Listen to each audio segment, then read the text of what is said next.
Welcome to the Project, the podcast with the mission to cover every project throughout pop culture and history.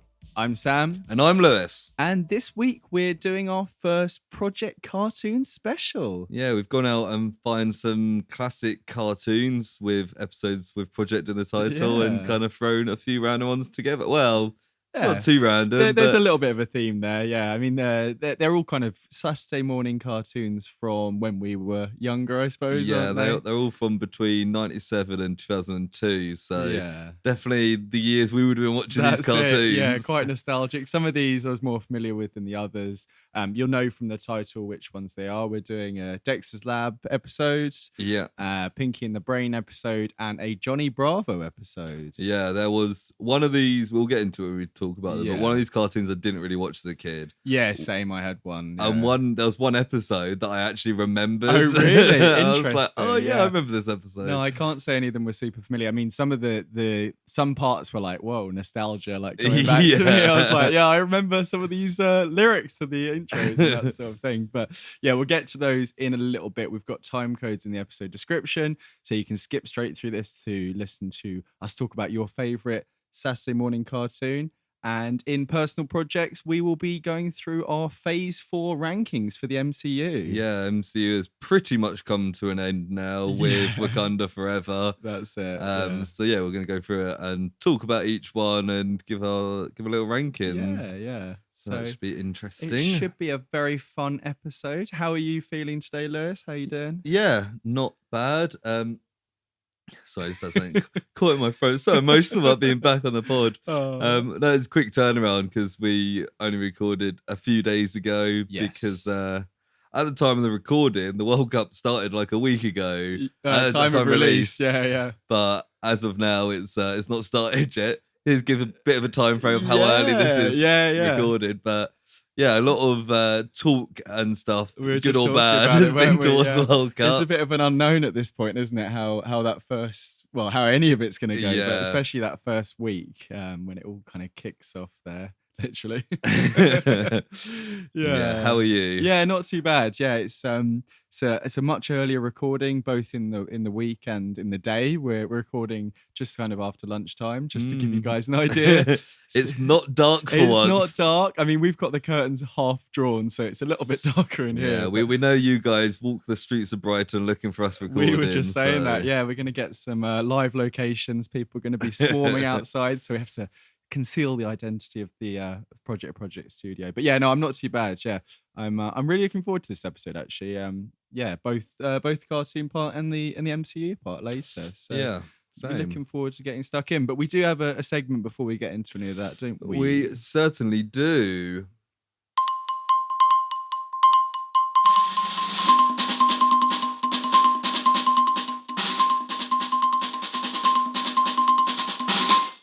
Project News. Woo! It's been a while since I used that one.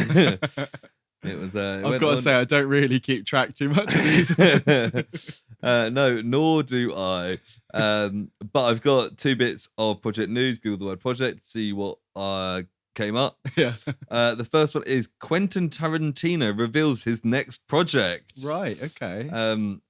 So it's built around the fact that Quentin Tarantino has always said he'll do 10 films. Yes. Once Upon a Time in Hollywood was his 9th, so a lot of speculation of what's going to be his final. He's kind of been like, I am going to do 10. He's going to stick by that. He compared directors to boxers. It's like it gets to a point where you're just not as good as he used to be, and it's just a shame. I mean, I quite liked Once Upon a Time. I thought it was pretty okay. Good. I think it was a little bit self-indulgent. It was very like, I love cinema. It's like cinema is so good, especially American cinema of a certain period. Yeah, a little bit. But it seems like he may have found another way of keep making stuff. Right. Yeah, I thought this might be where it's going. Yes. And he is doing an 8-episode television series that will start production next year.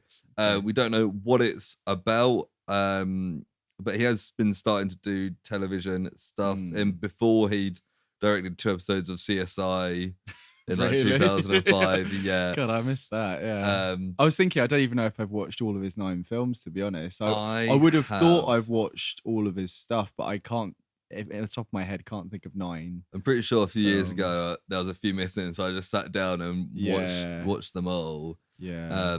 But yeah, so maybe he's gonna do this if this is successful. After his 10th film, may just go into TV for a while, or just hold off that 10th film until. But I suppose, like you say, he wants to do that while he's still got it in him. Kind of thing. Yeah.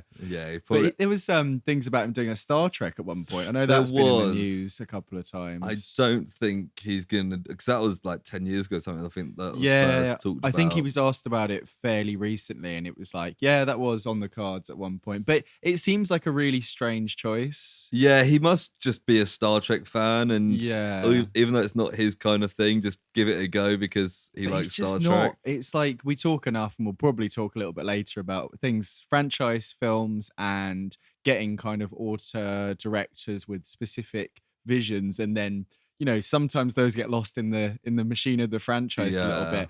I can't imagine.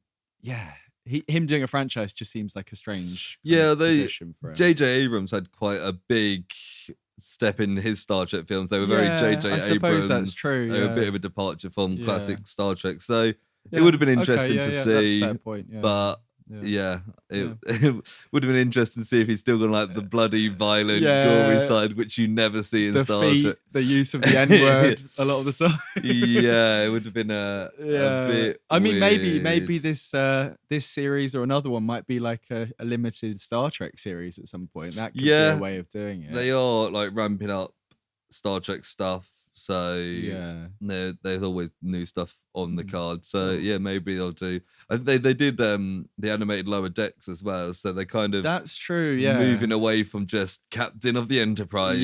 Series. I didn't watch all of Lower Decks, but I think the first 2 seasons I watched, I think there might be a third out. I did really enjoy it. I never got round to it because I was watching through Star Trek and I kind of wanted to watch it in. I think you'd probably appreciate it more than me in lots. Well, it depends how the tone shift felt with you, but it's very, it's Rick and Morty, it's Archer, there's lots of like deep cuts, and there'll be references to, they'll be like, oh, this is like what happened on that mission with so and so, and it's like, oh yeah, I assume that's something to do with Star Trek that I don't recognize there. But no, I really enjoyed that. But I mean, I'm interested to see Quentin Tarantino do TV. His films are long enough that they could be TV shows at this point anyway. So, So the other bit of project news I've got is actually something we briefly spoke about before pod. Okay, right. And that is Marvel Studios' earliest Disney Plus project hasn't released yet, reveals Kevin Feige. Talking about the first thing they'd ever planned for Disney Plus, which is coming out next week. Okay, right. It's Guardians of the Galaxy holiday special. Yes. I was trying not to say too much earlier before the pod, so I didn't want to give it away. Because the thing that I brought up was that I looked it up, and it's technically the final installment of Phase 4. Yeah. So that won't feature in our rankings. But what's the news article? So it's basically like, back in like 2016, after Guardians of the Galaxy, they started planning a holiday special. Right. Because Guardians of the Galaxy calls back to a lot of maybe 80s stuff where holiday specials were quite a regular thing. Even like the Star Wars holiday special. I suppose. But it kind of never got there, so they finally got around to make it, and it comes out 25th November. So time of release, it will be out. So this Phase 4 ranking will very much miss that out, like I said, but you'll just have to excuse that. And you could argue that the specials, they're their own thing in a way, although 12 by Night is in my rankings. I think a holiday special, like a Guardians holiday special, there is like, how canon will it be? True. Although I think they filmed it, not that this makes much of a difference, they filmed it back to back with Part 3 or Volume 3 or whatever. Right. So I guess that's more just because while all the actors are there, you get them all to do the same, rather than paying them extra. It's just like, you're already here. That's Hollywood. That. But no, I'm quite excited for that. I was just saying to you a moment ago that I haven't watched the trailer. I've heard little bits and pieces. I've got a vague idea about what the plot's where it's gonna go. Like, the premise, I suppose, is the word there. But Yeah, but you don't know anything about it at all. No, and I there was more kind of information, but I didn't want to read more. And yeah, okay, cool. Yeah, well, that's fun, and we can always come back and add that into our rankings when we talk about it in personal projects. Yeah, we'll probably watch it before the end of the year. So. Yeah, no, I definitely like to watch it before Christmas because it's a Christmas related thing. It's always weird watching Christmas stuff after Christmas. Like... Yeah, no, definitely. It's 40 minutes, which is exactly what I guessed earlier when we were talking about it. So yeah, like 3 weeks before Christmas feels more like Christmas than like a week after Christmas. Yeah, which is weird, but I guess it makes sense because it's the build up to it. Yeah. 12 days of Christmas and all of that. Exactly. But yeah, that is project news for the week. So we can go into our main topics, all 3 of them. Topics. So there's a snake in the project studios. As I said, we'll do Dexter's Lab, Pinky and the Brain, and Johnny Bravo in that order. I don't know if you said that at the start. Actually. I can't remember if I said the order, but that's the 3 we're doing. That's the 3, and we both watched them in that order as well, which is really good. Yeah, it was quite nice. Our notes around sitting down on a Saturday morning and watching Saturday morning cartoons. It was very nostalgic in that sense as well. Yeah. So you've got any information on Dexter's Lab? Yes. So the episode we watched was Project DD from 1997. Wow. Actually, we watched them in release order as well, which is fun. Cool. So this was season 2, episode 21C. Okay. Yeah, because it's the parts, isn't it? Yeah. So created by Jendy Tartakovsky. Who we're both familiar with. Yeah, I didn't know he did this for some reason. No, it's kind of surprising because it's Samurai Jack, which Clone Wars. Yeah, and the Samurai Jack style is more. He must have moved into that after this, I'd imagine. Yeah, because that's what you see in the Clone Wars, that cartoon special, which is now being kind of overwritten by the other Clone Wars. It's non-canon now, but it's still worth watching. I really like that. I think as an introduction to like Grievous, if nothing else. So good. It is really good, and it's very Tartakovsky. Yeah. This episode was directed by Robert Alvarez. Okay. Who doesn't ring a bell. Was an animator on a shit ton. There's lots of in this kind of cartoon, like kind of incestuous working. Like a lot of the actors work on multiple things. He was a director for, as well as this, he's directed episodes of Johnny Bravo, Powerpuff Girls, Grim Adventures of Bill and Mandy, Samurai Jack, Foster's Home for Imaginary Friends, Regular Show, and Scooby-Doo. So so quite a lot. The same bases. Yeah, odd episodes here and there.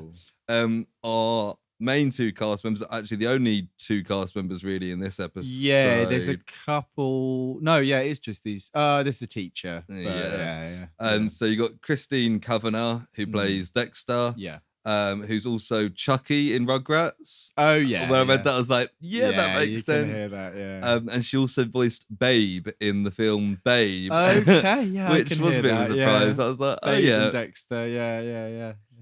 And Dee Dee is voiced by Kat Cressida. Okay. The voice actor of Dee Dee changed a few times over the years, but it didn't sound how I remembered her sounding, so I might be thinking of a different actress.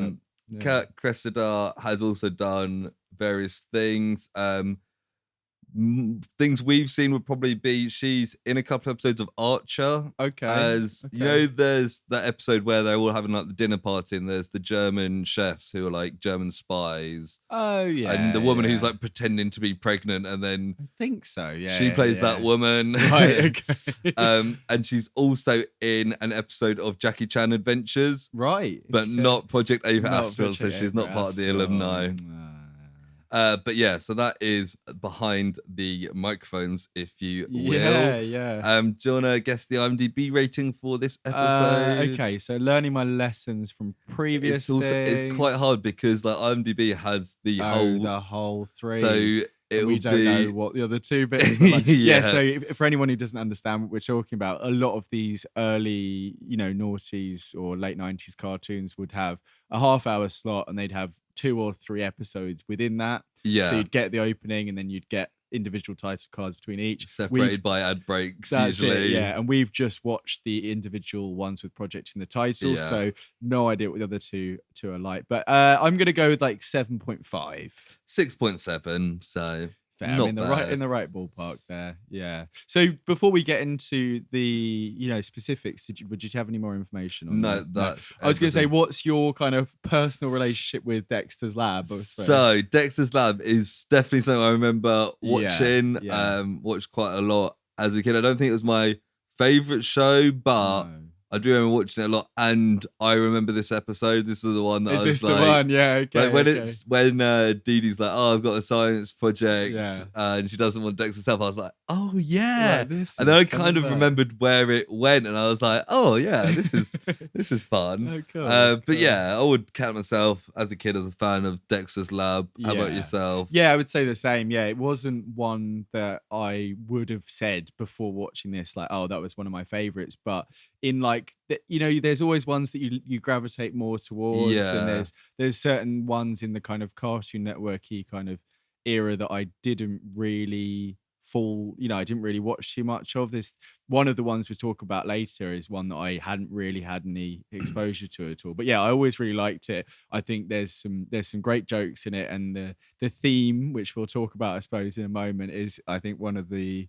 really kind of good themes. There's also an outro theme. Did you hear that? Yes. Yeah. Okay, we can talk about that when we get to it. But yeah, should we get into this one? Yeah. So the intro itself was way shorter than I remember. It's literally just like, here we go. Because it's Dee Dee, like, she's sneaking down into the secret lab, and it kind of, I can't remember what happens, but she like steals something, and it's like chasing. There's a little chase around, and then he presses the button, and like the big logo kind of lights up, and it's I think I remember the outro because that has the lyrics. Yeah, I remember the outro. I think I think that's probably why both of us were like, "Oh, this is a bit different to remember." Yeah, but yeah.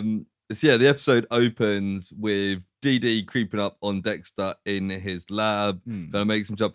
I somehow had completely forgotten that Dexter's got like a weird German accent. I thought that as well. I was like, I forgot how funny his accent was. And I was like, after a while, I was like, oh yeah, of course he does. Like that's the whole thing about Dexter. That's the whole point. It's just like he's just this weird little mad scientist boy. I love like how he's just got this like endless laboratory underneath like a suburban home. It's kind of like a Batcave situation, but it's just like the parents are aware that he's into science, but not in the same way that he is. Their electricity bill must be ridiculous. Although he's probably got his own like power generators and stuff. But yeah. Basically Dee Dee says she's got a science project, and this gets Dexter really excited. And he starts like planning stuff, and he's ignoring what she's saying. He's listing all the stuff that he'd need for it. And she's like, no, I just kind of came down to borrow some tape. Like, I don't need your. And he kind of like laughs at her. He's like, you must be joking, surely. And she just like leaves. I in my mind I always remember Dee Dee as just being like a really annoying person, but in this episode she's kind of more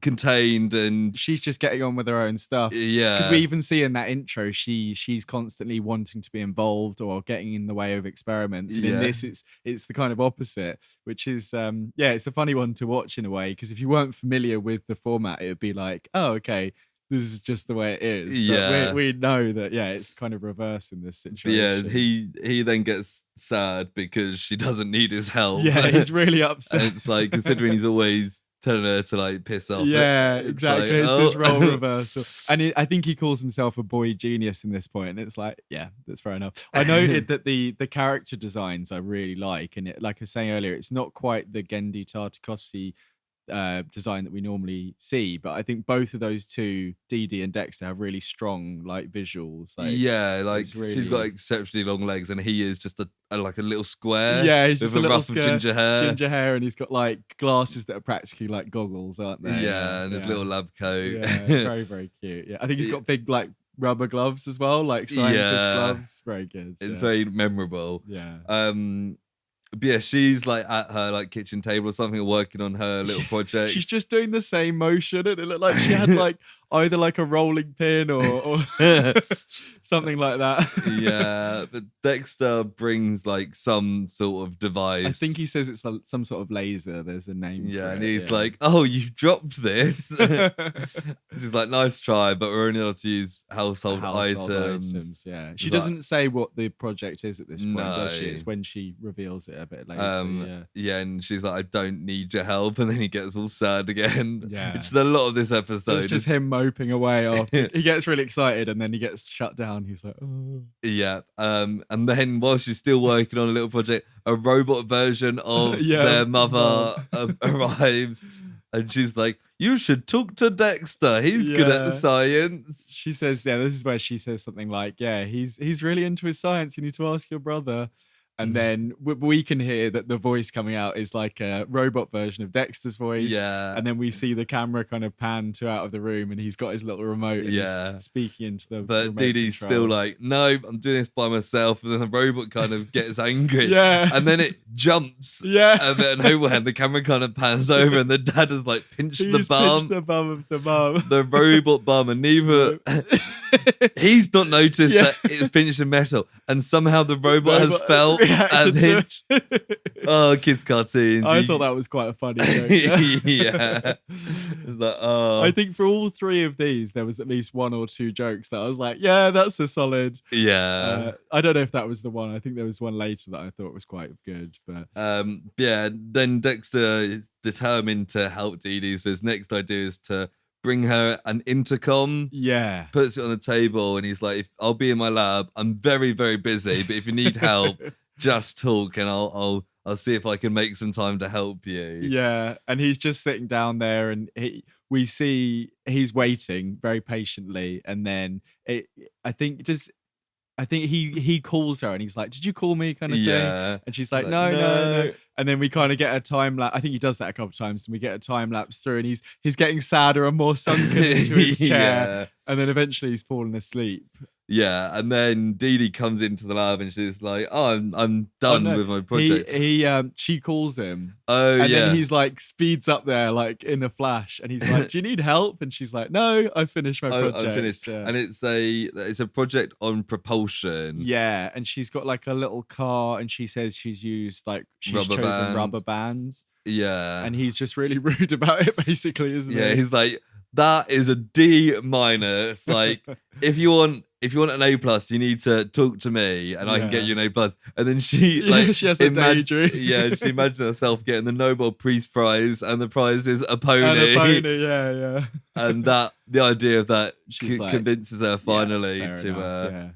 And then we cut to the school, don't we? Which I guess is next day or wherever. And the teacher's like getting different kids up. Did you note down? The first one was a magnet one. So they've got a little table, and they're trying to get their little cars across to the other side, and they seem to have all been either designated or chosen a different method. Yeah, and there's a rubber band. So I've got them. Oh, there's magnets. Sorry. Yeah, the first one's it's a toaster on a car that gets pulled towards a magnet, and then the toaster pulls up.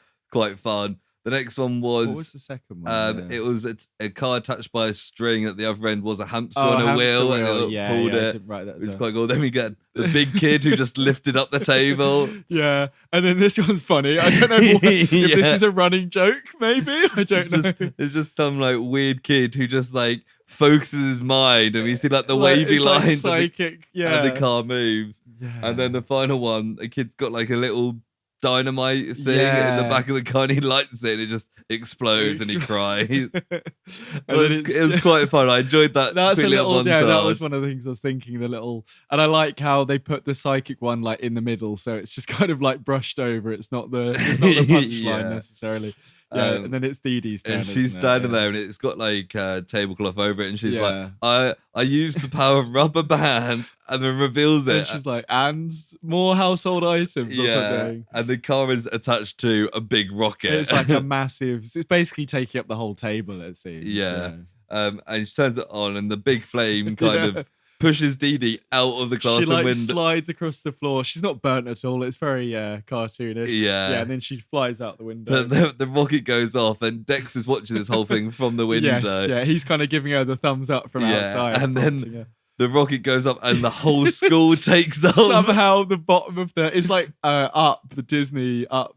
Yeah. It's like somehow the whole house has gone up, and the whole building. And the whole building's really strong enough that the rocket doesn't just go through it. Yeah, and the rocket is the size, like the flare at the bottom is the size of the whole floor. Yeah. It's very funny. But Dee Dee and Dexter just kind of watch it, and it literally goes off into space. Yeah, all the kids are just like at the window. You can see everyone going, ah! Yeah, and Dee Dee and Dexter both run, and she's like, right, now I'm going to get an F. And Dexter's like, no, I think that's an A. Yeah, he's like, it's scientific first, putting a school into orbit. Yeah, and he was like, they'll come back in a couple of days. And Dee Dee's like, good job, it's Friday. Yeah, and then they're like on a little bike. Yeah. And she says, how long till we reach the border? He's like, I don't know, but keep winding the rubber band. So they are using the rubber band for this. Are they in her little car then? I think they must be. It's so silly. And then that's the end of the episode. And we get the credits music. And it's more of it's a similar kind of orchestral kind of dramatic theme, but it's got like this whole, I can't remember, but it ends with like, in Dexter's lab. Yeah. Which I think is why a lot of us call it Dexter's lab rather than Dexter's laboratory, which is what the actual when I searched for it, I wrote Dexter's lab and nothing came up like where I watched it. And I was like, what? And I just put in Dexter and it's Dexter's laboratory. And I was like, huh. Yeah. It always just Dexter's lab.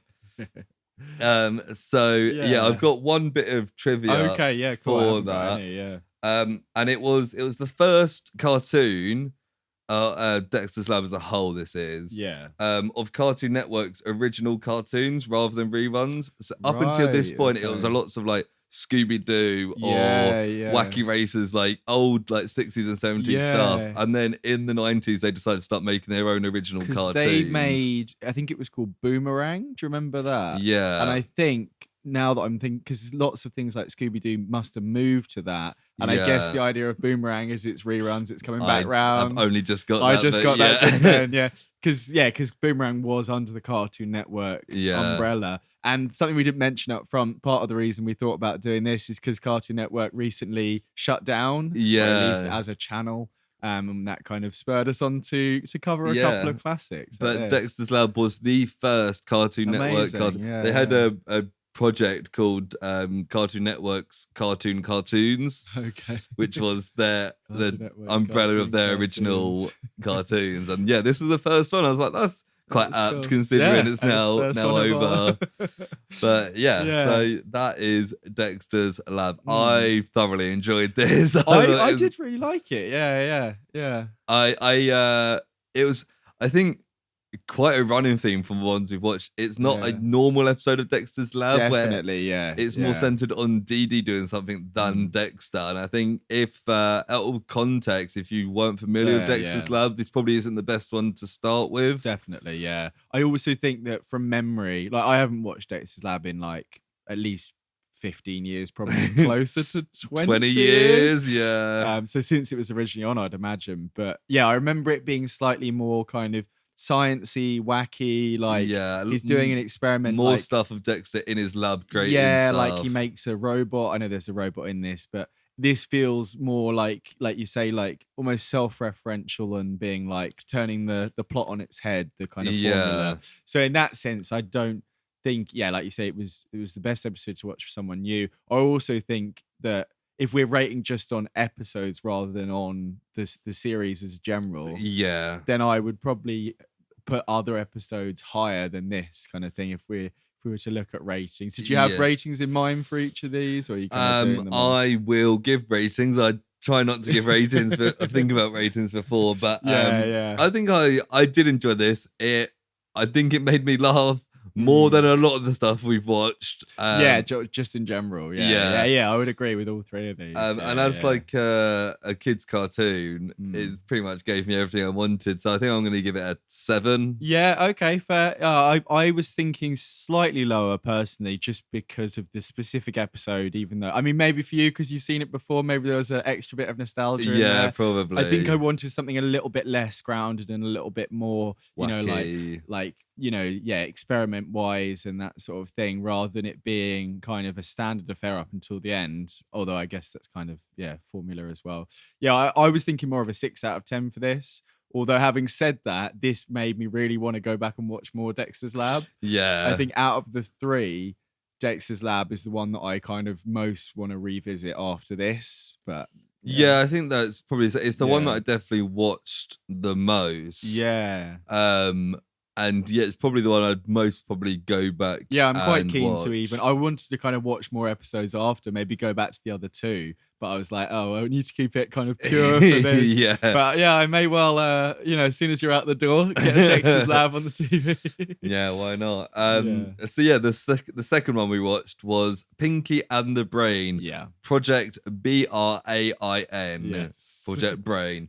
From 1998. Okay, so a year later. After, this was season 4, episode 6B. Right. So again, the second part of an episode. So the creator of Pinky and the Brain was Tom Ruger, whose most notable other credit was Animaniacs. Oh yeah, you can see that. Yeah, creator of that. Directed by Nelson Ricinos, who I couldn't find anything on. Okay. This is really only got 2 cast members in this episode, which is Pinky and Brain. There's a couple of kind of side scientisty characters. Yeah, but they don't have too much. They don't really do too much. So Pinky is voiced by Rob Paulson, right? Who his filmography on Wikipedia, he's been in like every American cartoon in the last 30 years, like the Cartoon Network sort of stuff, like everything. He's in there, just as like minor characters. The 2 bigger credits he's got of characters I actually recognize is he was Yakko in Animaniacs. Okay, yeah, makes sense. I'm not super familiar with Animaniacs, but no, I don't think it was. I don't think we had it over here. It was on as much, no, but it was that. Especially the Pinky character in this, Pinky is more what I imagine as the Animaniacs. They're very kind of wacky. I think out of the 3, there's probably a more grounded one, but there's that kind of more leaning into like older cartoons. He quite often does wacky or just like characters that have like noises. So the other notable character that I recognize is Spike from Land Before Time. Right, so he's the Stegosaurus who doesn't talk. Yeah, and just kind of makes noises, and that's a lot of Rob Paulson's credits are those characters that don't talk but are part of the gang, if you will. The other cast member who played Brain is Maurice LaMarche. I recognize him. Got a few random credits to be fair. So Pepe Le Pew, in all the stuff that he's in, Space Jam amongst others. He's Alex Baldwin in Team America. Right, okay. He's Calculon in Futurama. I think he's quite a few voices in Futurama. Yeah. Calculon was the one that came up first for some reason. And he does the burp in Elf when Buddy, the character Buddy, does a big burp. Right, okay. It's not Will Ferrell. It's Maurice LaMarche. I'm just having a look. Yeah, Calculon. Yeah. We've also Kif. He voices Kif apparently as well. I thought it was more. I think I might be getting confused. I thought he did more, but also Lur. Oh my cry, Percy 8. Yeah. But it's that classic. It's Orson Welles is kind of what he channels for a lot of his characters, and that's. Don't know, but the bit of trivia I've got on this is he described the voice as 65% Orson Welles, 35% Vincent Price. Okay. He's like the classic horror guy. People would recognize him from the Michael Jackson song Thriller. Yes, he does the narration bit from that, which that very classic horror voice. So it's like I can definitely see that Vincent Price, Orson Welles. I think even the design is supposed to be a little bit reminiscent of Orson Welles. I'm not super familiar with Orson Welles' work, but what what I've heard and what I've seen, you can really see that connection. Yeah. There. Yeah. So yeah, that's all that. Yeah. IMDb rating for this, again, it is a bit marred by I'm the gonna fact go with a 6 for this one. this was an 8. Whoa. I think the other episode okay. must be really good. Yeah, I went round. Yeah. So I went the wrong way there. What's your background on Pinky and the Brain? So I didn't think I was super familiar with it, but having watched this, the intro, like I knew all those words. Oh yeah, I knew them all, and I think I'm thinking back, and I think I had some friends in school that were into it and would maybe sing this, just sing the song. Yeah. But I definitely seen it on TV. I'm like, if someone had asked me about it, I would be very familiar with like the premise and all that, and it's one of those that kind of has a repeating premise, and this is one that stands out from that, as I think you were saying earlier. But yeah, I wouldn't say I was a massive fan, but yeah, I quite liked it in the past. Yeah, what about you? Yeah, see, it's kind of mixed because like I remember even thinking as a kid, when I was a kid, I really liked Pinky and the Brain, probably liked it more than Dexter's Lab. But it was never on. So it was one of those I really liked and would watch it when it was on. It was just rarely on for whatever reason. Maybe it was at the same time as like The Simpsons or something. Or I was doing something else and just always missed it. But I always remember thinking when it was on, it's like, oh yeah, Pinky and the Brain's never on. Let's watch. So I probably haven't seen a lot of it. But no, I can't say I've seen much of it. No, I did always like it. And as you said, it's got a great intro theme song. Intro, yeah, which really clear. Like all great intros, just really clearly explains the premise of the show. Yeah, and exactly it's catchy as the Pinky and the Brain. And we get a little bit back of that at the end of this as well, don't we? But but I think I don't know, something about it didn't always kind of hit with me. But watching it back, I think I definitely appreciated it more. Maybe it went over my head a little bit when I was younger. Did you relate to Pinky more? Well, no, I think I really, watching it back now, I really like the duo. I think they work really well. It's kind of classic comedy duo. It's almost the same duo as Dexter's Lab. Yeah. Or just it's the odd couple kind of thing. Yeah. Where one's uptight and one's really like silly and relaxed. It's got like the tall one, the short one, the smart one, the dumb one. I think you kind of get that with a lot of even visually. Yeah, this kind of tall, thin, and short, like round. Yeah, it's almost like a Laurel and Hardy thing, isn't it? It's a very classic like approach to cartoons. Yeah. But yeah, they are very atypical. No, they're very typical very of that. Typical, I'm gonna say archetypal. Yeah. So we get that great intro. I was gonna copy down the lyrics on here, but I didn't. But it has the classic opening where what is it? Pinky's like, "Gee, Brain, what do you want to do tonight?" Yeah. And then we're gonna do what we do every night. We're gonna try to take over the world. And then it kicks into the whole thing.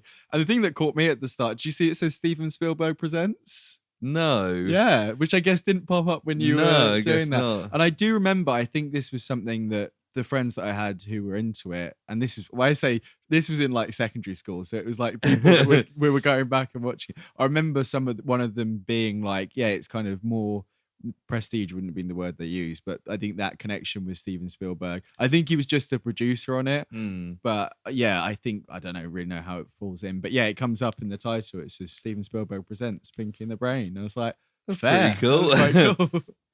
Yeah. So it starts with a black screen, doesn't it? Yeah, and Brain's alone, and then Brain thinks he's alone. Is like, calm, you're alone. But then turns out Pinky is in there as well. They're in a sensory deprivation tank. Yeah, which is funny that there's a mouse-sized one. I know it's a lab. Yeah, but yeah, it's the second one with a lab in it, isn't it? Yeah.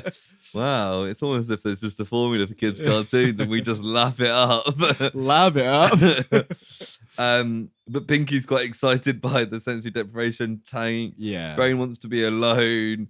He's like, and Pinky's like, don't you remember the first time you did this? Yeah, and it was like, okay, I can see where this goes. Yeah. I thought at this point, I was like, I'm not really sure how I feel about the Pinky character. I don't know why I keep saying that.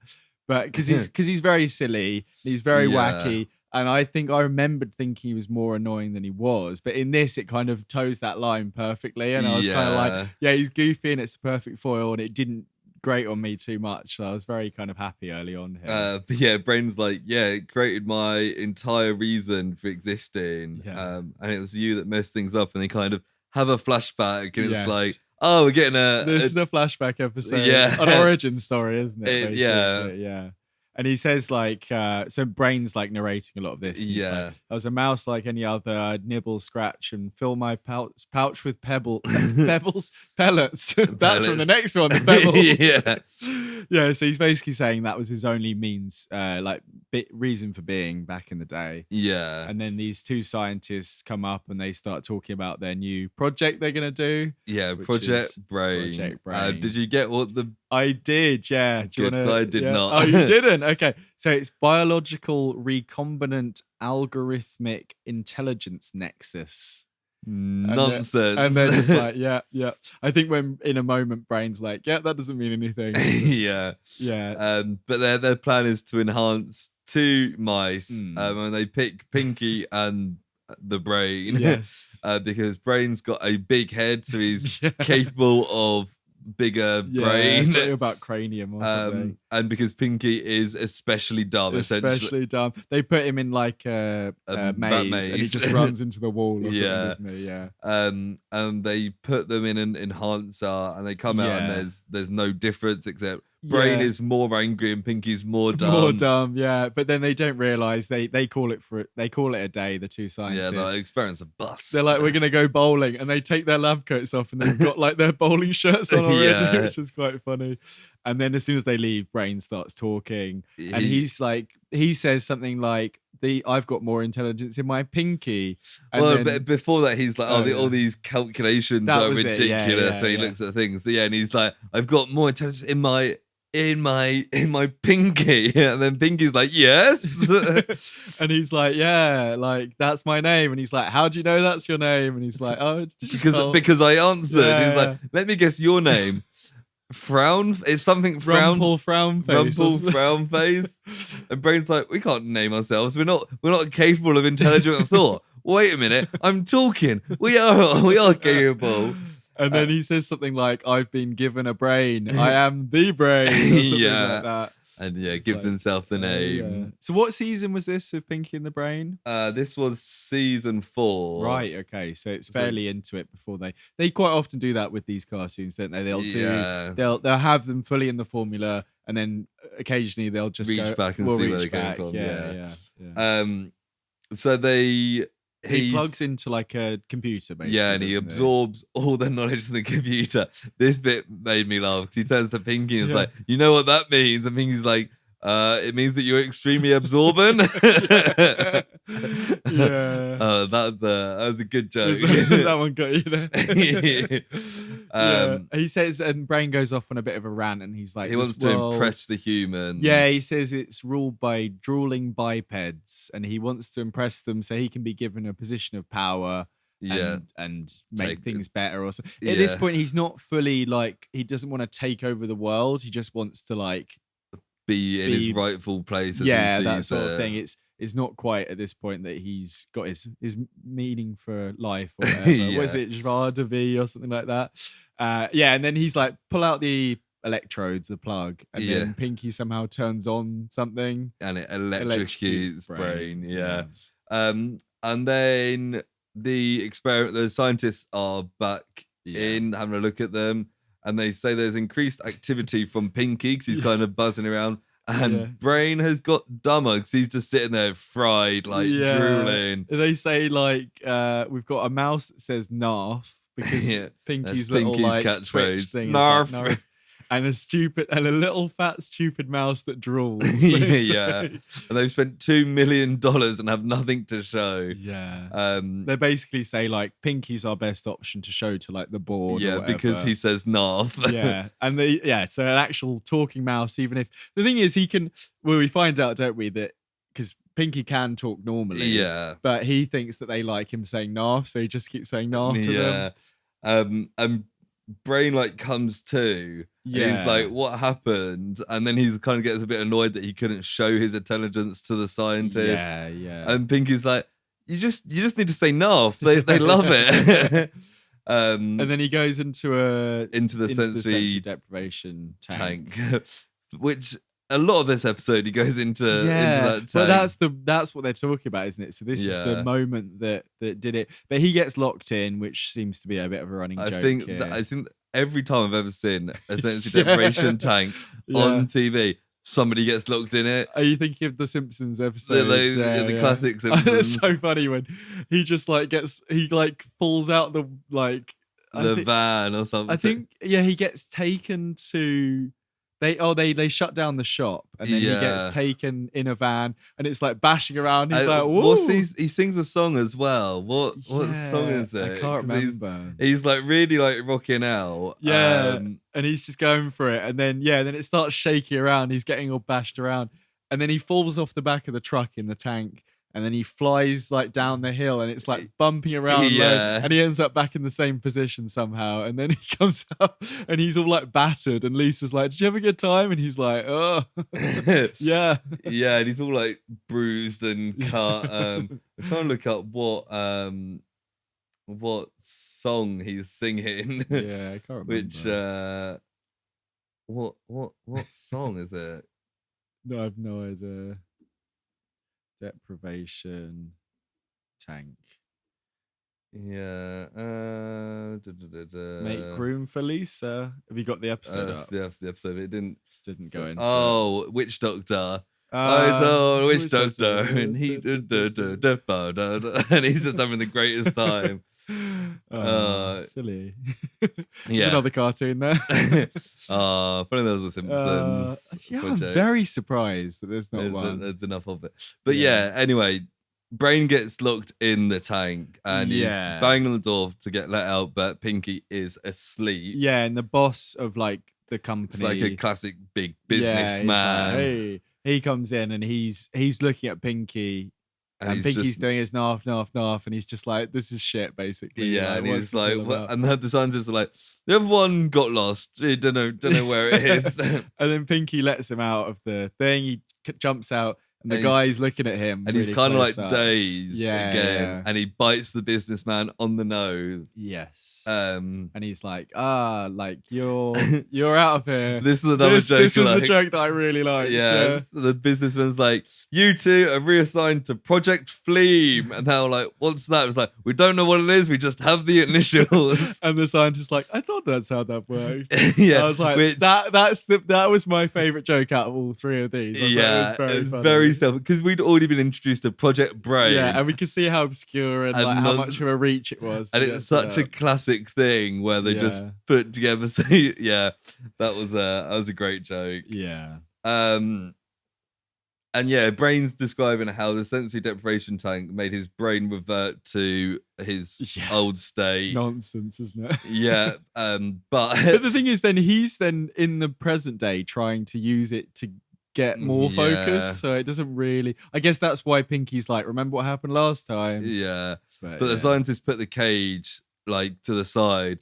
Yeah, and he talks about how he doesn't want to be with these other failures. Menagerie of failure. Did you write down? I wrote them all down. You wrote them all down. I only wrote down one of them. Basically, it's a very topical joke. Some of them I did not. Lots of I guess things that are seen as failures is the idea. Yeah, so there was Thigh Master.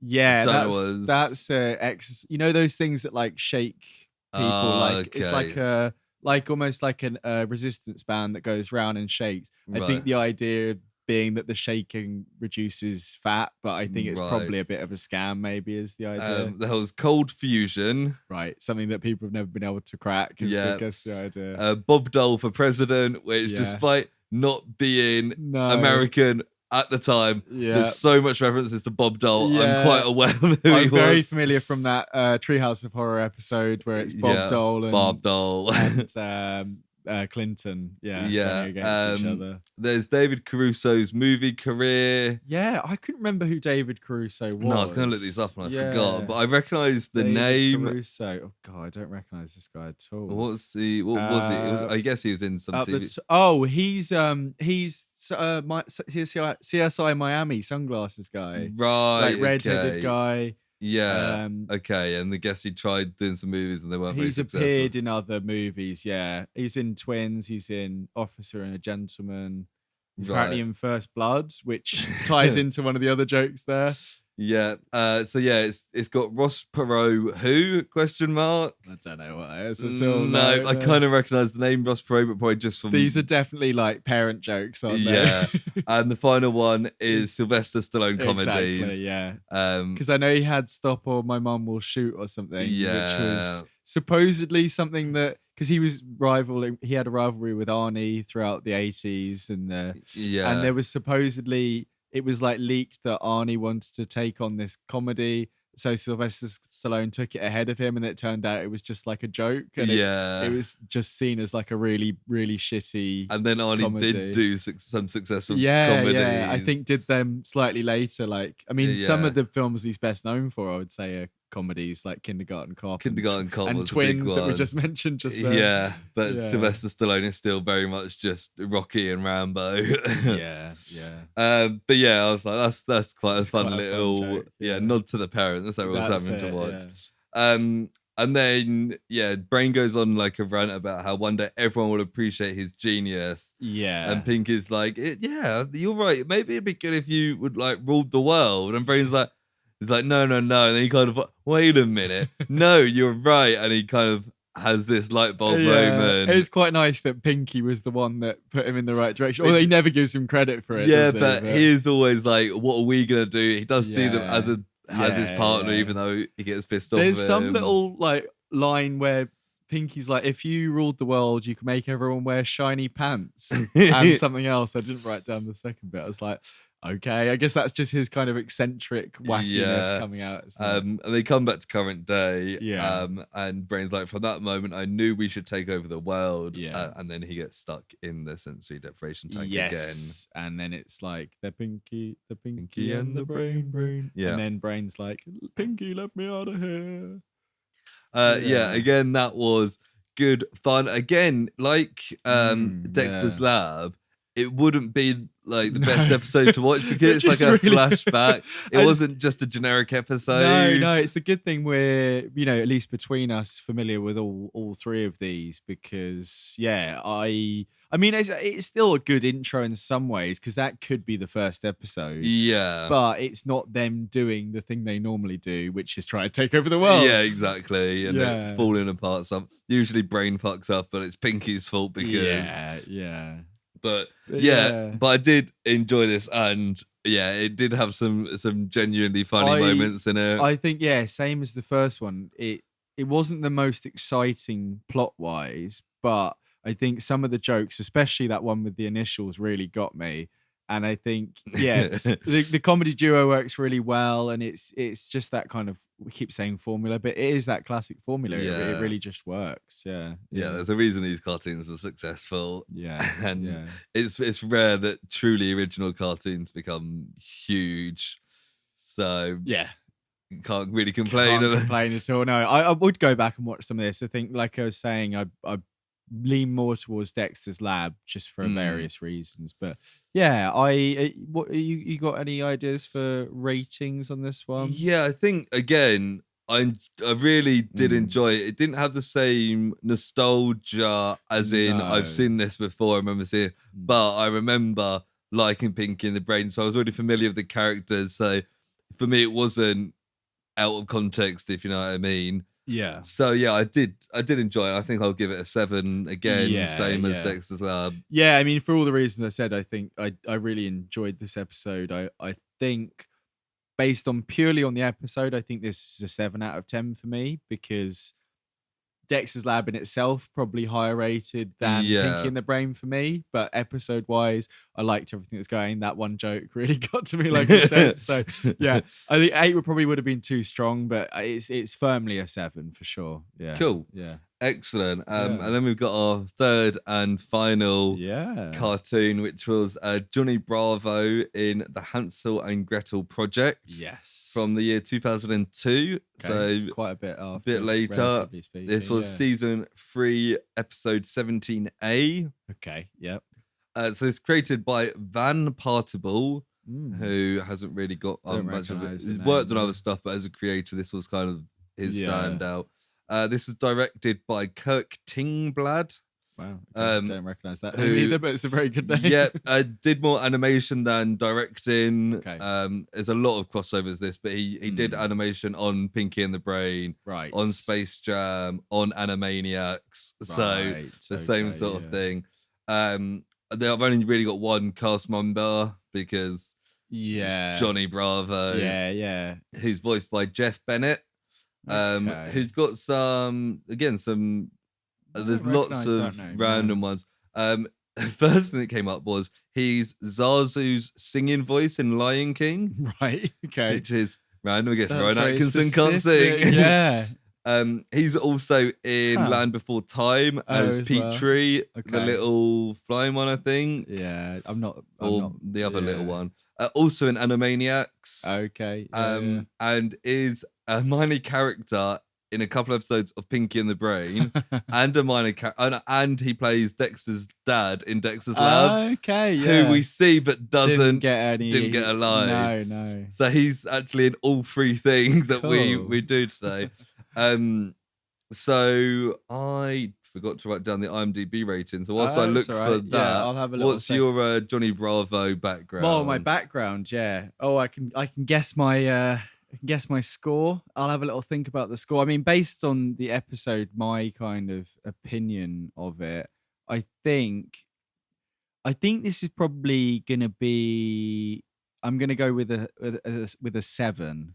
A 7. So I can. You're not quite there yet. I can tell you it was a 7.2. Okay, so that's the closest I got. Pretty good. Probably one of the closest you've ever got.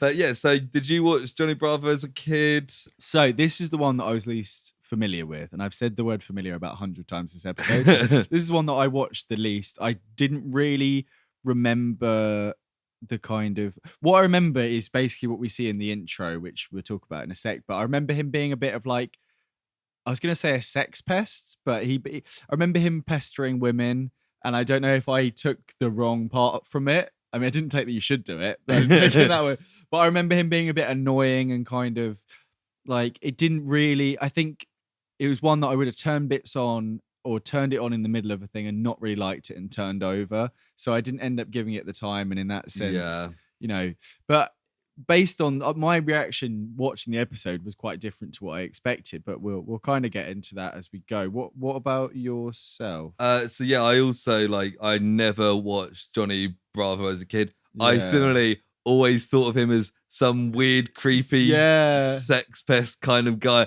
And I think I remember even as a kid, I found him weird. And because there is something weird about him, but this episode plays on the funny parts of that. Yeah, and I suppose that's the idea always. But there's no women of his age in this episode. No, luckily. I have a distinct memory as a kid thinking, why is he annoying all those women all the time? I found it uncomfortable. Because we see in the intro, we can talk about the intro. Well, should we just talk about the intro now? Yeah, my note for my intro is that he's creepy Elvis. Basically, yeah. So it's like 2, 3, and then he starts like getting ready really fast, and it's like it's a bit of a montage. And then he goes up to a woman and he's like, "Hey," and then she like, should she hit him or she like pushes him away or something? Yeah. And then he does a load of stuff, and then he says like, "Do the monkey with me," and he starts doing this little like dance and then everyone does, and then he sees a woman and he's like, "Hey," and then she also rejects him, and it was quite a fast-paced, fun intro, but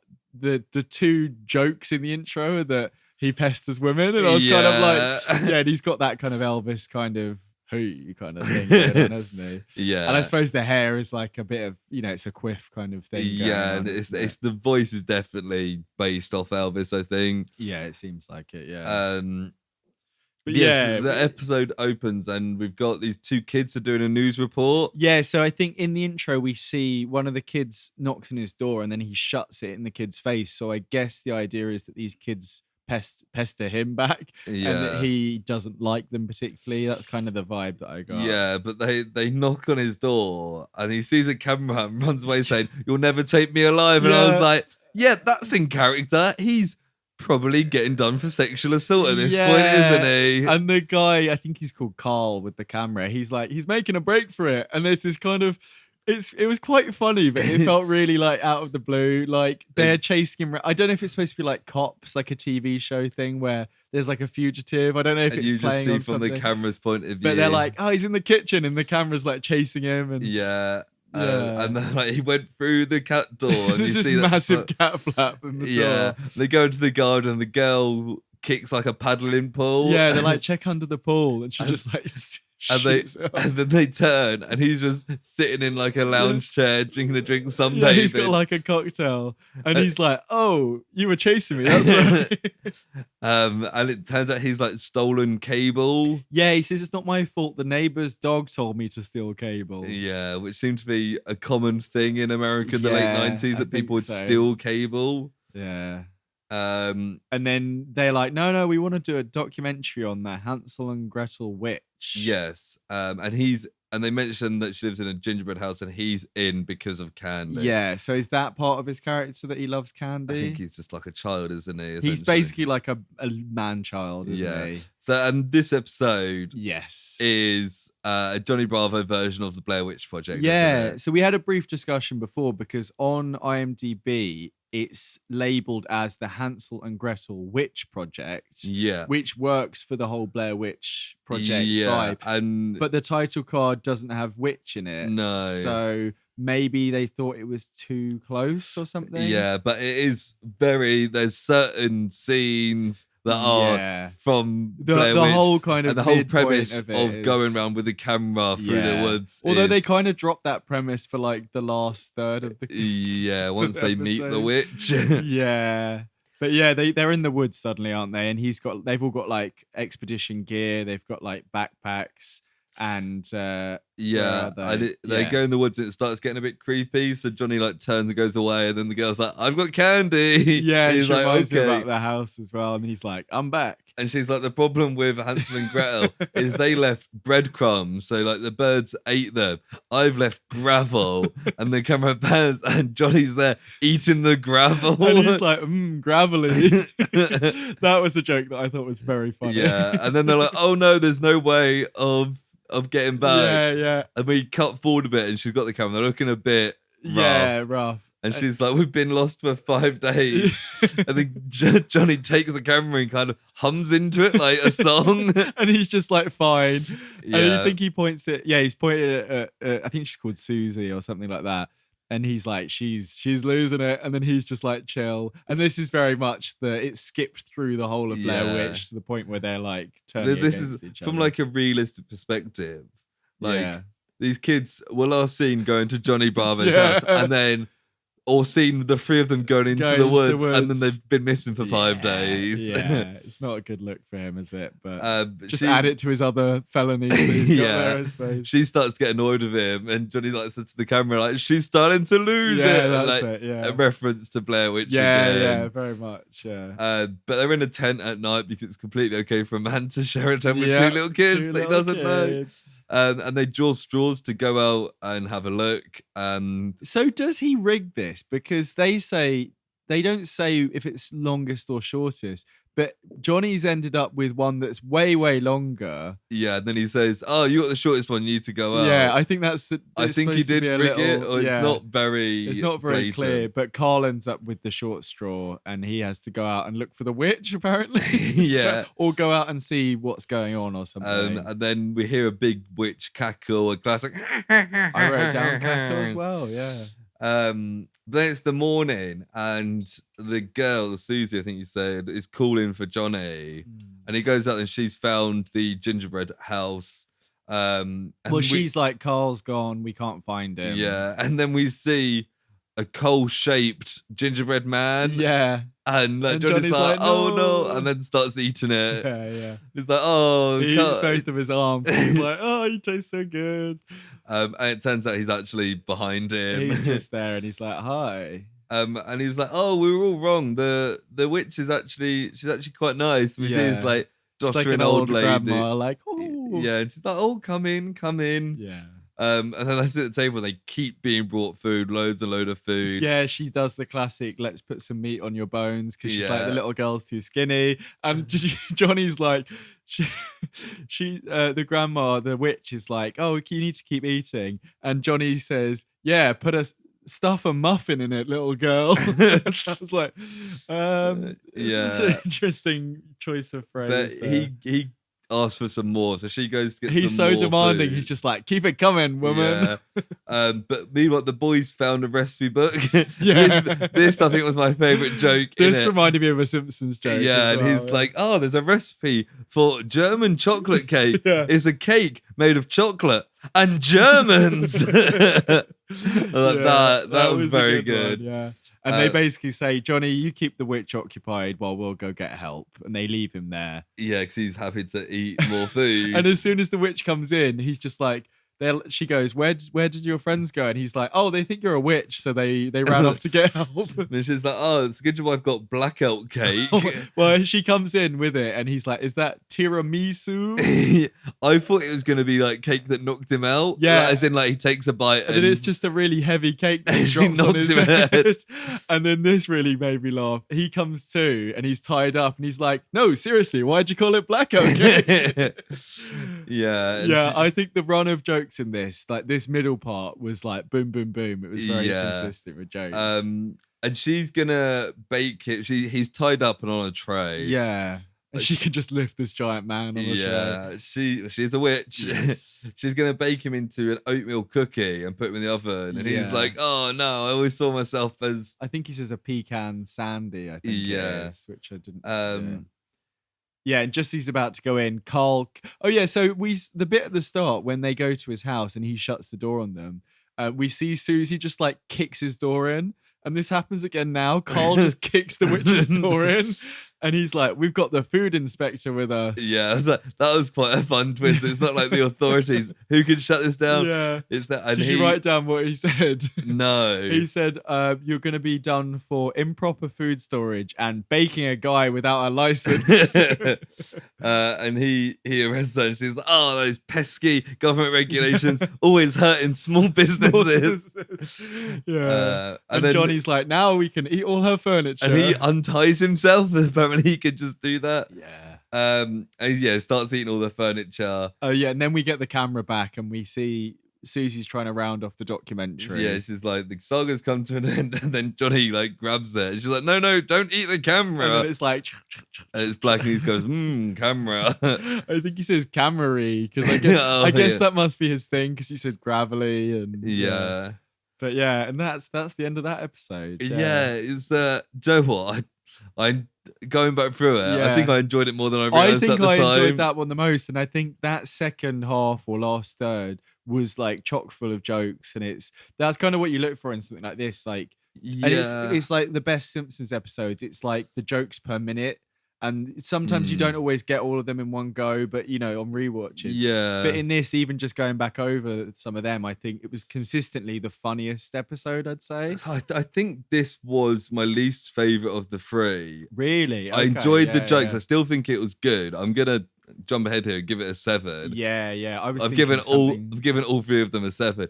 But I think nostalgia plays a big part into it. Just being like, I still think this guy's a bit of a creep. Oh yeah, totally. Yeah. I think we had the fortune of having an episode where he's just with That's kids. what I was glad about. Yeah, like I hadn't watched any before. Like I said, I think this was probably the funniest for me. I thought his characterization was so strange, but I really enjoyed what they did with it in this. Like how he was just so rude to everybody. And it's just like he had no like social awareness or anything. And he was so dumb. And it's like what do people say? Like is it himbo?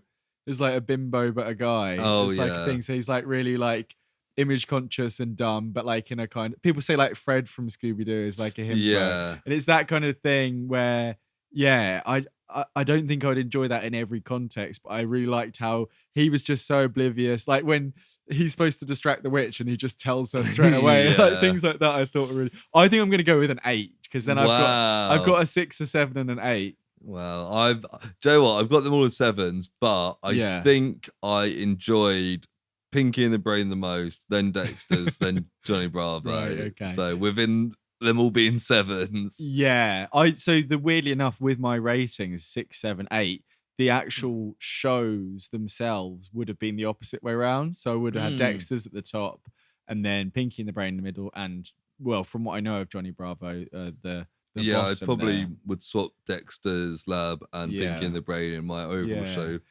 I've got a couple of bits of trivia for this. Cool. Not this episode, but actually, Johnny Bravo and Dexter's Lab were the first big writing credits for Seth MacFarlane. Really? Because I know he was involved in more stuff before Family Guy. Yes. But I wasn't really super aware of what. So it was did he work on The Simpsons ever? I can have a quick look. I don't think so. I feel like Family Guy is just his version of The Simpsons. Yeah, and it was kind of these would have been post-peak Simpsons, really, wouldn't they? Yeah. But yeah, like he was like an animator and a storyboarder, but he took more and more. They kind of saw his potential, and he started writing a lot of episodes for Dexter's Lab, and at the meantime, he'd come up with the idea for like Family Guy, and then kind of exploded from there. Yeah, okay. Family Guy was like 2001, 2002 ish, wasn't it? Yeah, I'm not sure, to be honest. Yeah, around that kind of time. Yeah. And the other one I've got, which I googled after, and I was like, "Holy fuck!" I never heard. Johnny's hair is based on Brad Pitt's hair in the film Johnny Suede. Now I haven't seen that, but Google Johnny Suede and like it. If anyone that has seen it or haven't seen it, Google Johnny Suede, and you can see, wow, that really is Johnny Bravo's hair. Oh my god, I've never seen that picture before. I just assumed it was like an over-the-top Elvis kind of hair. But that is like ridiculous. There's a picture here of Nick Cave starring alongside him, and he's also got a massive quiff in it as well. God, that's funny. What's that? What? I've never even heard of this. No, film. nor have I. Johnny Suede from 1991. Catherine Keener, Samuel L. Jackson makes an appearance. Yeah, look, a young man with an attitude and an immense pompadour who wants to be a rock and roll star. Wow. Yeah, it's all the stylistic accoutrements except a pair of black suede shoes. On one night after leaving a nightclub, a pair of black suede shoes falls at his feet. Okay. It's a weird film. That sounds quite interesting. Okay. Cool. Well, that's a fun little bit of trivia there. Yeah. So that is that. That's that first cartoon special. We tried to kind of central it around Cartoon Network a little bit. The first and third one are Cartoon Network. And Pinky the Brown's very much the Brothers same still. era. It's the same ballpark there. And we've got a fair few more of these. So we've got at least one more of these in the tank at some point. Yeah. None of the same shows, which is fun. So we're covering different stuff. We'll probably mix up the eras a little bit more in future. But yeah, we'll just see as and when. If you guys have any particular ones that you want to suggest or push to the front of the queue, you can let us know. Yeah. We'll give all those details at the end of the episodes. You got anything else to say about these before we move into the next bit? No, so I think it's might as well be time for Personal Projects. And this time, it's personal. Projects. So I'm not going to ask you what you've been reading or watching, to do it slightly different this time down, more of a retrospective. So do you wanna tell me and the listeners what we're doing now? Okay, so we're going to go through all of the Phase 4 releases so far. The only one that we of the MCU. Of the MCU, sorry, the Marvel Cinematic Universe. So people aren't particularly familiar with it, which I imagine most people are, but there's always going to be someone. So we're going to go through in order they were released. So it's both the TV shows and the movies, and also the one special so far in there. Did you put that in there? Yeah. The one that we missed, as we say, is Guardians of the Galaxy Holiday Special, which we can slot in at a later date. I've also got a couple of different bits and pieces. So I've heard people joking online that one of the things that features across all of Phase 4 is because there's normally some sort of theme or something vaguely in there. So a lot of them deal with grief in different ways. Yeah. A lot of that, I think, I don't know whether it's intentional or not, but following the events of Endgame and the end of the Infinity Saga is kind of the repercussions of that in some ways. Yeah. If you were to put a theme on it, you know, which is kind of forced on. Another thing that people have noted is that lots of them seem to have a dead woman as a plot device. So there's lots of key female characters that are killed off in certain ways to further the plot, which is not really a particularly progressive thing to do in there. I don't know if you... I hadn't noticed that. But... No, I've seen people joking about it online a bit, so I have noted down a couple of those.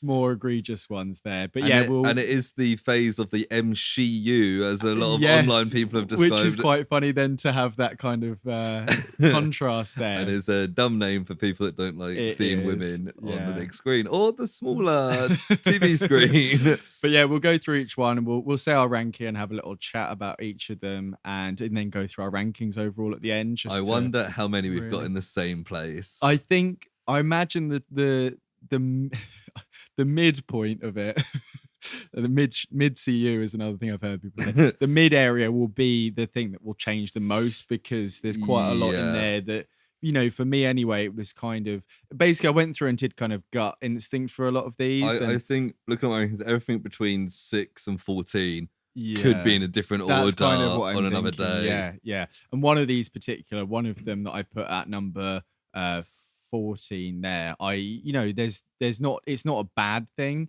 it's just that in terms of ranking that just felt right kind of thing. I don't think any of the things I think are bad, but some are better than others. It's to fall back on that term, a lot of it felt a bit mid. And it was kind of just like we'll talk about, I guess, if we go through them, we could talk about it overall as we go through. But the very first release of Phase 4 was on the 15th of January, 2021, and it was WandaVision. Yes. Yeah. Yes. So it was the first in Phase 4, and it was also the first TV show. So it was a lot of firsts. And it was quite a weird start as well, with the really the different strange episodes that were going through the first TV history. First two at once that were both in the kind of 60s black and white, kind of I Love Lucy, Bewitched, that sort of thing. I remember it feeling quite different at the time.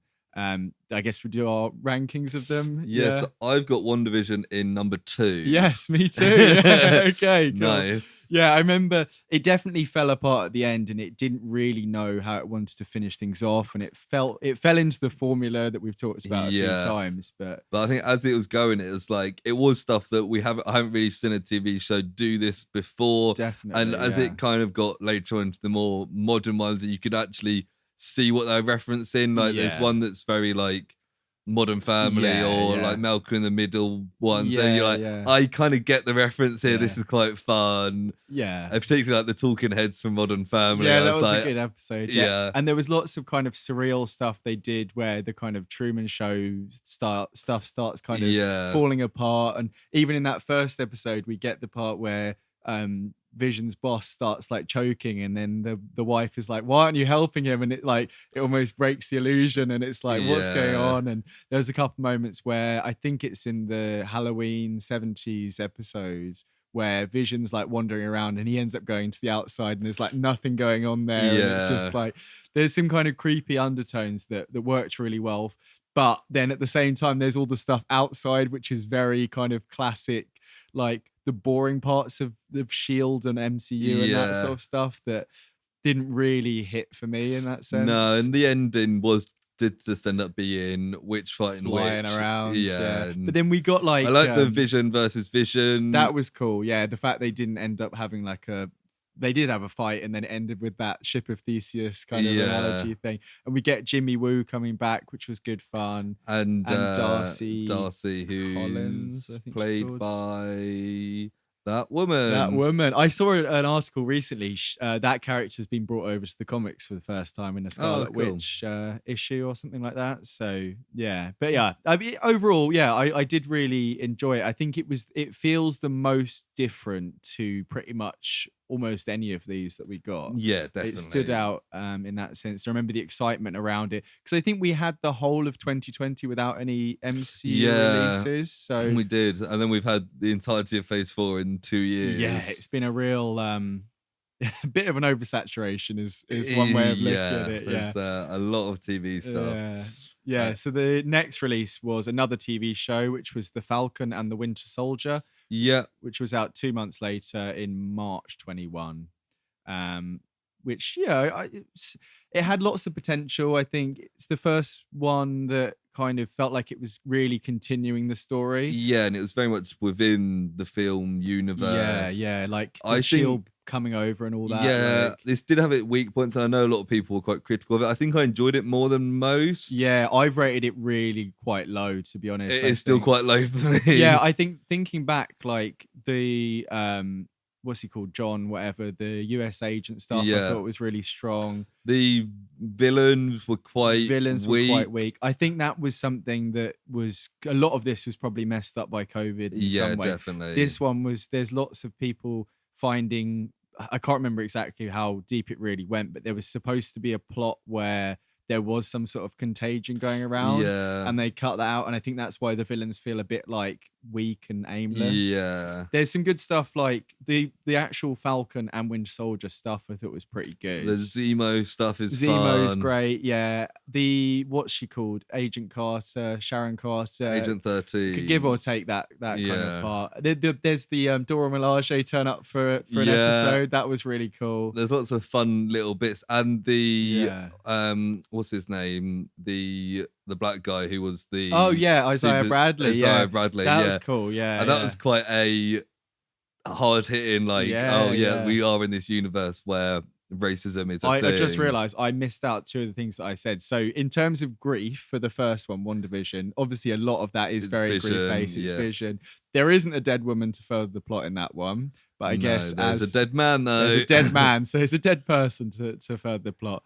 And then the grief for Falcon and Winter Soldier, I guess you could say, like Steve Rogers, they're kind of, it's the loss of him is kind of moving and it forwards. It's the blip in itself. Like, even the villains are very much motivated by the stuff that happened by the blip. What number have you got it at? I put it at 14. I've also got it at 14. Hey! Imagine if we've just got the same list. So I think the middle would be a little bit different. The only dead woman to further the plot that I could think of, I think the Flag Smasher woman, her mum dies, her adoptive mum dies, and I think that causes her to go a bit more extreme. But again, that was really lost in a lot of it, and it just it was kind of it petered out a bit, which I think is a description I'm going to use for a lot of things on this list. Yeah, I would 100% agree with that. Yeah. So the next one was another one that brought in a character that we knew already, and it was Loki in June 21. Yeah.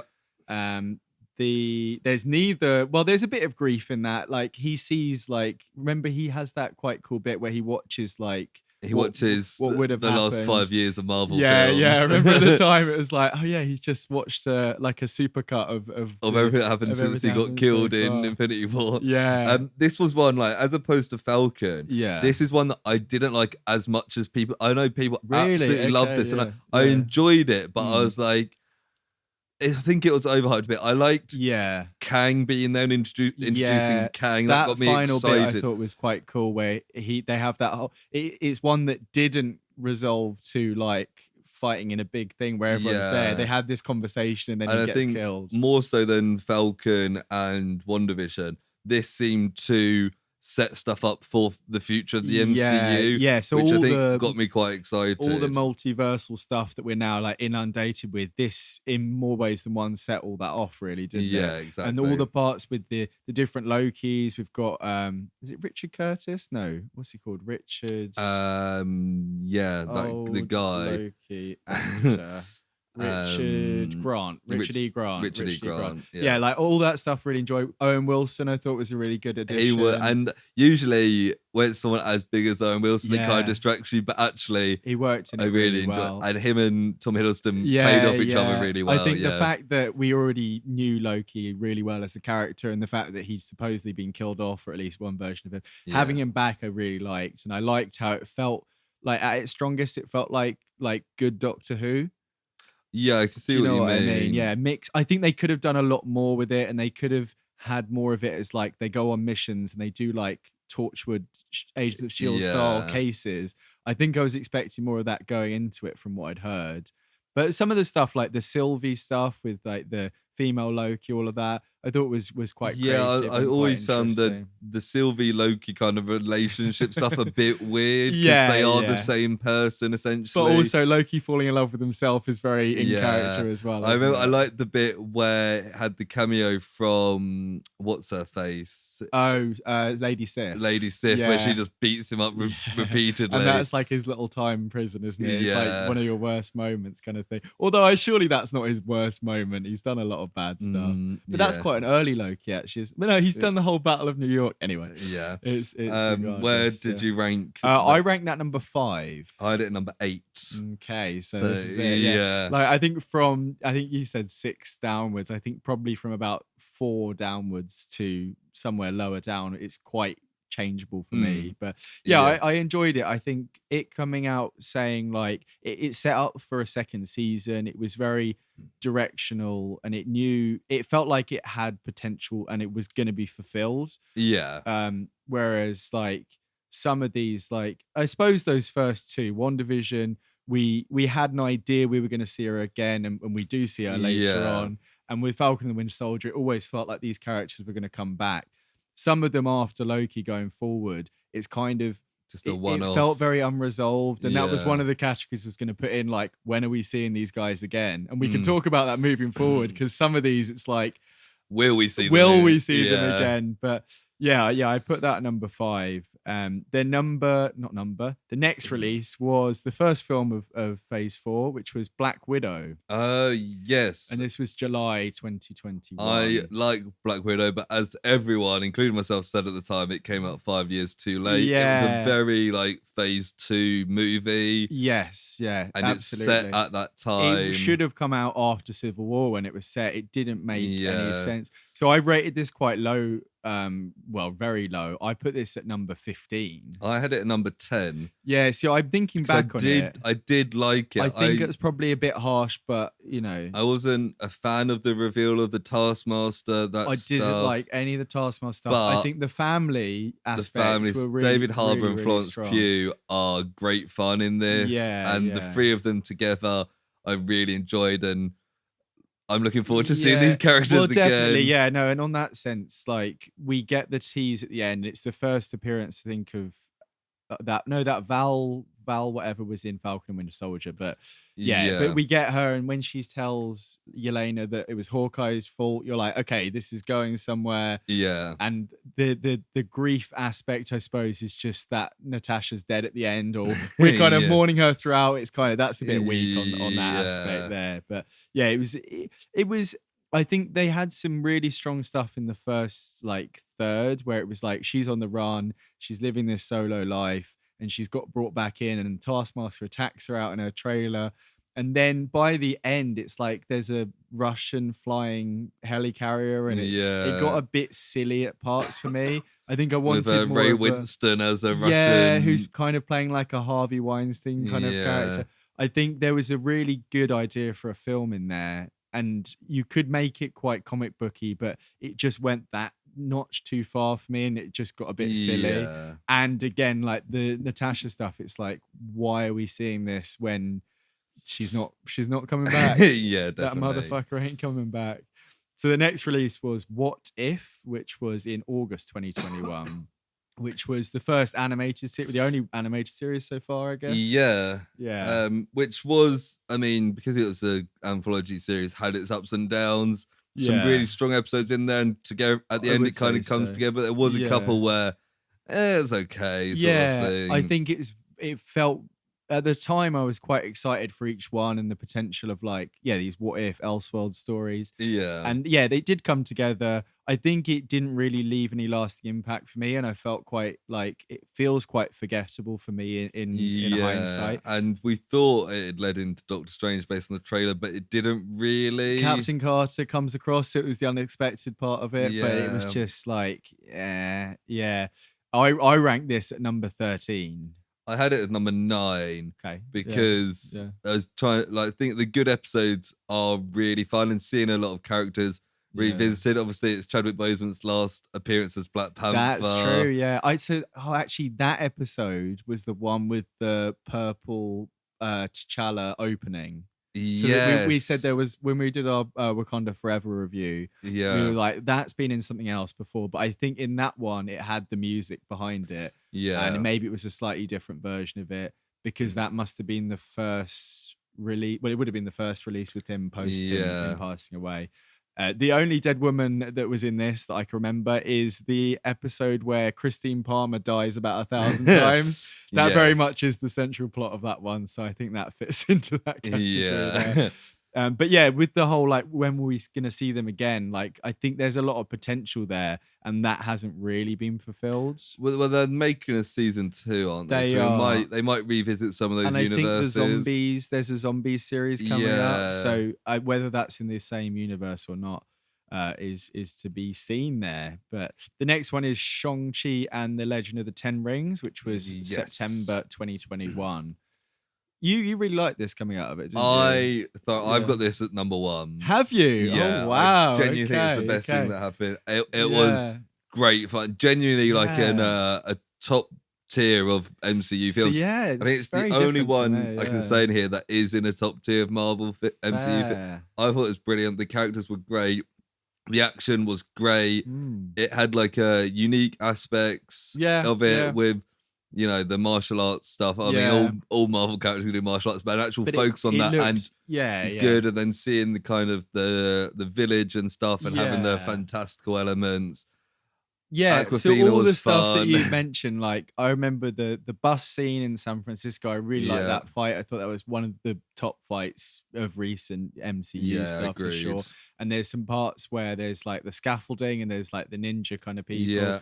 I like that. I did like the dragon stuff at the end, but I felt it was a bit disjointed for me. And I think something about it just didn't really hit home for me. That's fair. So I've got that at number 9. Number 9. Wow. Yeah, no. I even on rewatch, I've thoroughly enjoyed I haven't watched it again. So that's a lot of these I haven't watched for a second time. I know so it's all memory based. I know Christina considers it in her top 2 or 3 MCU films. Yes, that probably helps for you as well, because it's like watching with someone who really enjoys it makes you enjoy it more anyway. But that was a solid number 1 for me. And Shang-Chi's mum dies in that, and everyone's very sad for most of them. The next one was Chloe Zhao's Eternals, which was November 21. See, I've got this in number 16, bottom place. Me too. I'm at the time being like, ooh, that's felt like badness. The biggest. It felt very.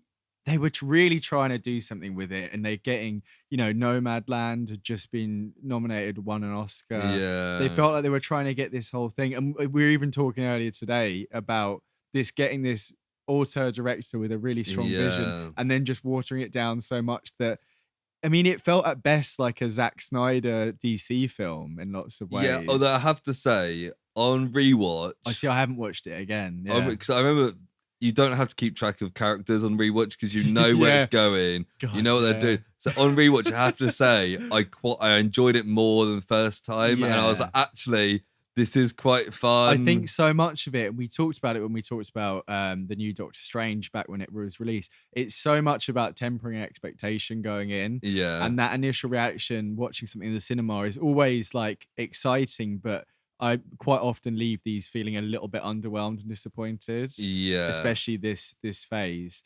Yeah, so I've got it at 16 as well.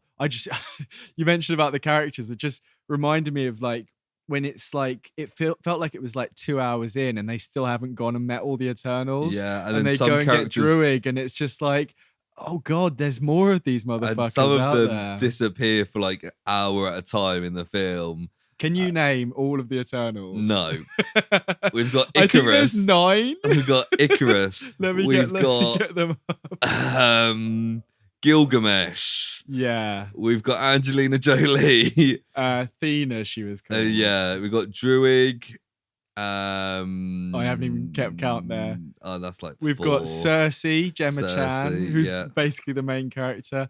We've got. Do you remember what Kumail Nanjiani's character was called? No, he's one of the ones that disappears for Kingo. Kingo. Yeah, who's just like, I'm not gonna fight. I don't fancy doing the final set piece. We've got Sprite who gets whacked Sprite's on the head with a rock at the end of it. Yeah, it's the little girl. Fastos is the one who made the atomic bomb. Yeah. Indirectly, anyway.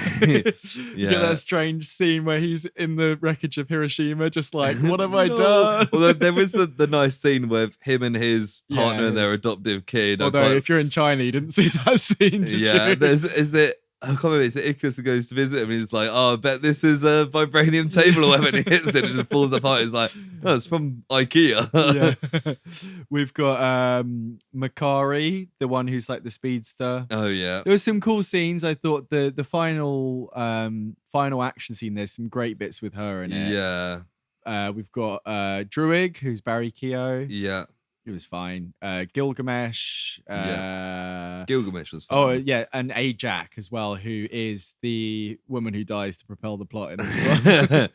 Yes, of course. Yeah. It's Selma Hayek. Yeah. And then we also have, we had Black Knight in there, Dane Whitman. Yeah. Very strange. All of these are, when are we seeing these motherfuckers again? Oh, yeah. Well, post-credit scene had Blade. Had Blade as well. Well, we heard him. Harry Styles as well. And Harry Styles. As Eros or... I wouldn't be surprised if we don't see Harry Styles again. Well, I remember they released a character poster for him immediately after as a way of being like, he's in this film, please come watch it. It's like, he's barely in this film. Yeah. Yeah, it's very, very strange. Like, these are the ones that I think, in the way of like the Inhumans, will be most swept under the rug. Yeah, definitely. Especially the fact that a load of them got like taken off. I did quite like when he just like pulls them off into space, the Celestial at the end. There's some fun stuff in it. Icarus flying into the sun. It's so silly, but yeah, I would like to watch it again. I think if I settled down and watched it on like a Saturday night, I could probably get into it. But it really is like the definition of underwhelming, I think. Yeah. So next one is another TV series. It's Hawkeye in November 2021. Yeah, it's the Christmas series. It was. This was good fun. I enjoyed this more than I thought I was going to. I really enjoyed it. Hawkeye was great in this. I can't remember the girl's name. Kate Bishop. Kate Bishop. She was fun. And then obviously it brings in Kingpin. And got very excited for that, obviously, because this will going on whilst it was ongoing when Spider-Man came out. So there's a slight crossover of the last two episodes, and the reveal of Kingpin was at the same time or just the week before. But I hadn't seen that episode so yet. I'd seen that, I remember, yeah. Or maybe I had heard about it, but I was like, okay, cool. And then obviously seeing the reveal. But it was good fun. I've got it in 6th place. I have it in 6th as well, yeah. Nice. I think I kind of surprised myself with that. It was higher than I thought. But I think it's one that felt a bit forgettable, but when looking back on it, there's not masses of negatives. Like, I really liked it's probably the most like street level MCU thing we've had that's not including Netflix series. Definitely. And that was really fun. And like just setting it against Christmas, it just sets the scene. And the fact that like it was playing on the like I can't be home for Christmas stuff with his family. Yeah. And the fact that he is just like a battered and bruised middle-aged man and the fact now. he's lost his hearing plays into like the deaf character in the comics as well. The Echo stuff was very give or take. Agreed. I'm quite happy not to see her again, but she's apparently getting got her own series. Yeah. There's there's a couple of bits of them thinking about dead parents and stuff, but there's no dead women to propel the plot in this one as far as I remember. No. But there's some good stuff like Kingpin. The mum was kind of just a very generic character, but the stepdad, the swordsman guy, was quite fun. he was like good Jacques. fun. He was good fun. Yeah. And there was some good little comic booky moments. Like, do you remember the arrow, the pin particle arrow that's just like massive? Yeah. The arrow stuff's good fun. Good fun with arrows. Yeah. And as we said, Kate Bishop was really kind of charming, and I really like to see her again in stuff in like a team up or a Young Avengers or whatever. Yeah. So then next, as you just mentioned, Spider-Man No Way Home, which was December December 2021. Yeah, which obviously at the time was huge. A lot of people had it's like it's the best thing ever. Yeah. It was great. Yeah. But a lot of that is the novelty and nostalgia more than the actual film. I would say so. Yeah, I think the watching experience for both of us, I imagine, was really, really good. One of the best in the MCU. The fact they managed to keep under wraps all the reveals in that film. Yeah. I mean, there was allusions to it based on certain marketing. We all knew the Spider-Man would turn up, but like, well, it was never like there was always heavy rumors. Yeah. But just then, those reveals in the cinema, and they played on their strengths so well. Yeah. Andrew Garfield having such a good role in it as well. The three of them worked together better than I could have imagined, really. I do understand the criticism. I've watched back once since, and it's a bad looking film. Like the CGI is pretty terrible, and lots of it. Like there's parts where, like, when Andrew Garfield steps out of the portal, just looks really weird. I haven't rewatched it yet. Yeah, see, I don't. It was a decent amount of time afterwards. I think it was summer this year I watched it, but I've got that at my number one. Really? So that was mainly, as you say, because of the kind of experience and the nostalgia. Yeah. Yes, it's not based directly on the film itself, but I think it balances a lot of moving parts. Something like Wakanda Forever that we watched has all these moving parts, but doesn't balance them well at all. It's balanced. The characters are great, but as I said, I think one of the reasons it stood out was the novelty of the different Spider-Man. The nostalgia hit with like Tobey Maguire, and I think they do Doc some Ock. really good stuff with some of the villains. I think Willem Dafoe is really good, and it caps off his story really well. Yeah. We get the Aunt May dies to very much further the plot in this. It's definitely a trope that I've got it number 4. Number 4, yeah. I imagine that would be where you went based on what you've said so far. Have you done your top 4 already? No, I've only done one. I've done 1, 2, and 4. Okay, so and 3. 6, Yeah, no, I really enjoyed it. And one thing where it ends, I'm a little bit mixed about, because it's great to see him like back on street level. And, but at the same time, Spider-Man's family and friends are such a big part of his character. Yeah, they're going to be missed from the next film. They will. Unless they're immediately reintroduced. I wouldn't be surprised. I mean, one thing I really like how it goes straight from that ending of Far From Home, where it's revealed his identity, and it goes straight in. I think that part there, which is where Daredevil turns up, that we mentioned or alluded to, probably the highlight of the film for me. Yeah, I think that they pulled off something that's quite difficult to pull off, and I think that meant a lot to me, and it really kind of worked. And but it's interesting to see. Yeah, we've got slightly different views on that part there. So I just moved something around on the spreadsheet. The next release was Moon Knight, which was end of March 2022. So a fairly decent gap. That's probably the biggest gap we had. Yeah, considering it's only 2 years. Yeah.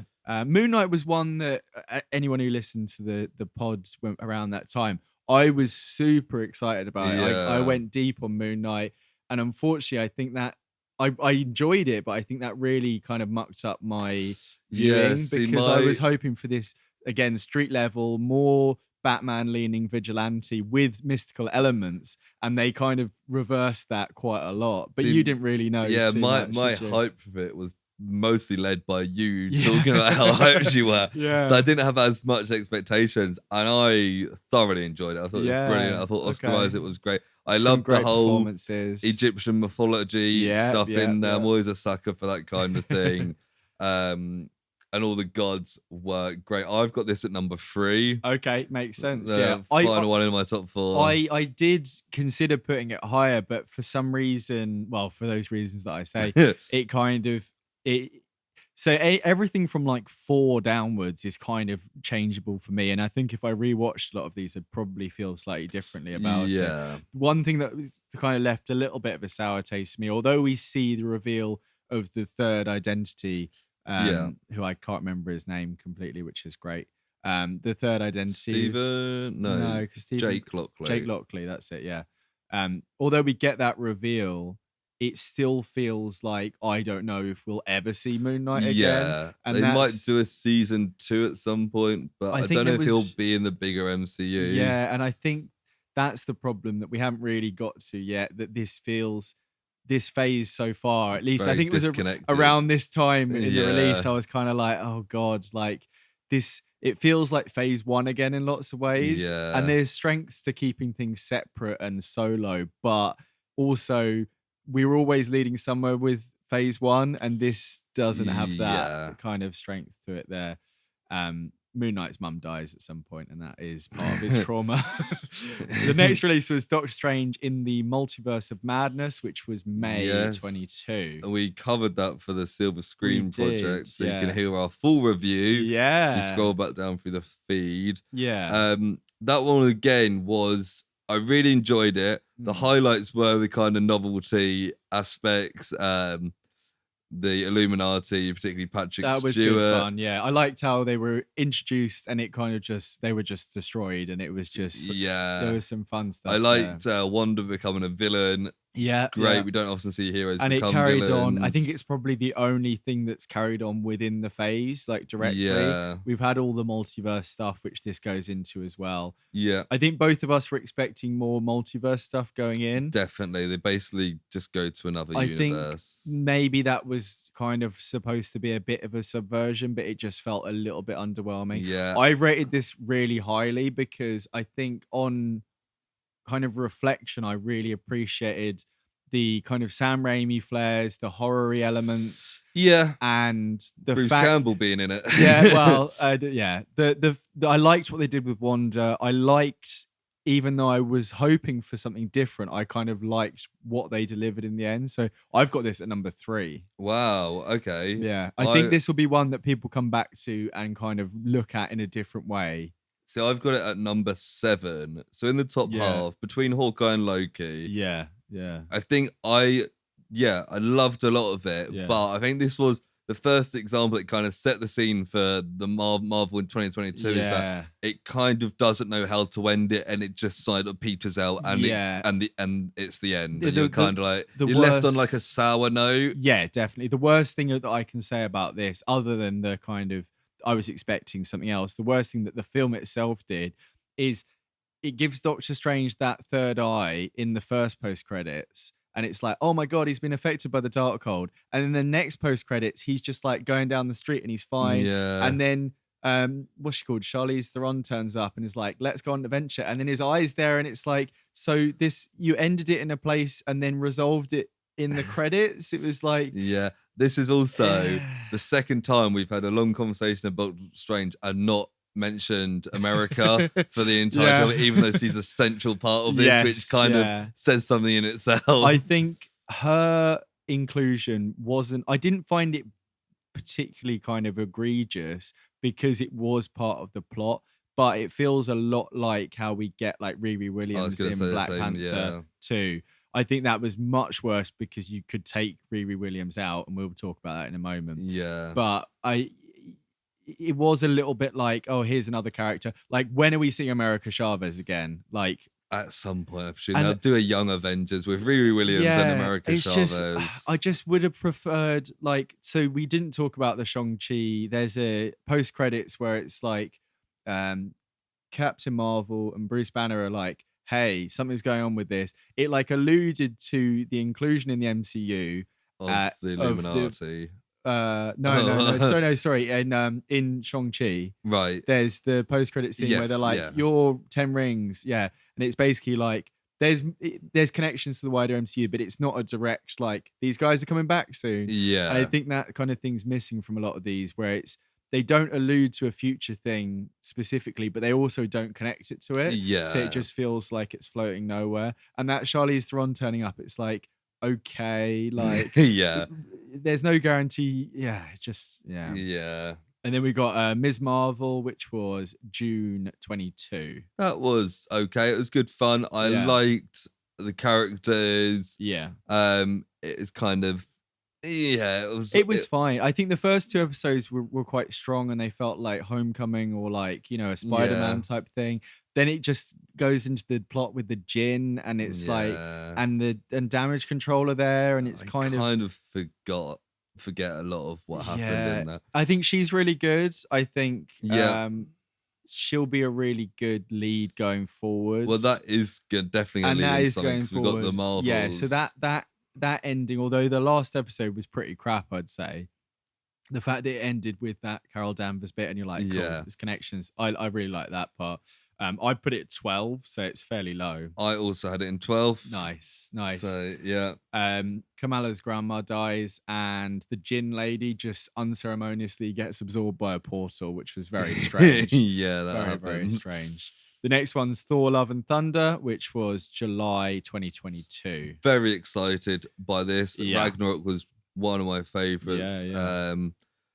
And Christian Bale as a villain, I liked him as a villain. Yeah, I thought he was good. Yeah. As the God Butcherer. But there was a lot of it's quite fun. A lot of the humor's slightly off. I think it's too Taika Waititi, and I think you said at the time this was he'd written this one. Is that right? Whereas he'd only directed Ragnarok. Yeah, and you can tell that he'd written this. And again, I've used that word again. It petered out towards the end, and it just really kind of finishes. And looking, I enjoyed a lot of it. Yeah. During, and then looking back at it, I was like, oh, actually, it was underwhelming. There's some good. I liked the God stuff was quite fun. Russell Crowe, although I was a bit mixed at the time, I think I quite enjoyed. Yeah, I think it was good fun. And there's the introduction of Hercules at the end, which again is like, when the fuck are we seeing that guy again? I would love for him to just pop up and be like, "Where's Thor? Oh, Thor's not here. Okay, I'm just going to join this adventure." I'm sure they won't do that. They'll wait until the next time Thor's there, which is fucking annoying. Jane Foster dies. That propels the plot right at the end. Yes, of course. But yeah, no, there's some good stuff in it. But I put it number 7, so very much mid. There I had it at 13. Okay, yeah. I think it's because you definitely enjoyed it less coming out. I remember. Yeah, and I think it's partly because I was so looking forward to it because I loved Ragnarok so much. Yeah, and Thor's always been like my favorite. Yeah, like Avenger and all that. So having loved Ragnarok, finally seeing a great Thor film, I was very, very excited. And it just kind of it's a shame, isn't it? Damp, yeah. Especially as we probably won't get a Thor inclusion for a decent amount of time now. No. So, She-Hulk: Attorney at Law was August 2022. Very episodic. Very episodic. And I kind of came to the realization about halfway through that this isn't really for me. It's not really. I think a lot of people really liked it, and I think it wasn't for me. I would have preferred if it was less episodic. Yeah. And I think the main plot that goes through isn't strong at all. No. There's some great stuff. The Daredevil episode, I know it's really cliche to say that. I think that was a great episode. Yeah, and I like her. I like the character. Really good. Tatiana Maslany's really good. Yeah. The ending was bizarre. Very bizarre. I appreciate certain bits, but at the time I was like, this is fucking crazy. Yeah, but then the actual, so that fake ending and going into the meta stuff, I enjoyed. And then bit of a cop out. Then the actual ending where it's like, oh, I'm just gonna wipe my hand and everything changes. Yeah. And then the thing with Scar at the end, and it's like, it's just. I've got it in 15. See, I've got it 11. I did enjoy it more than you.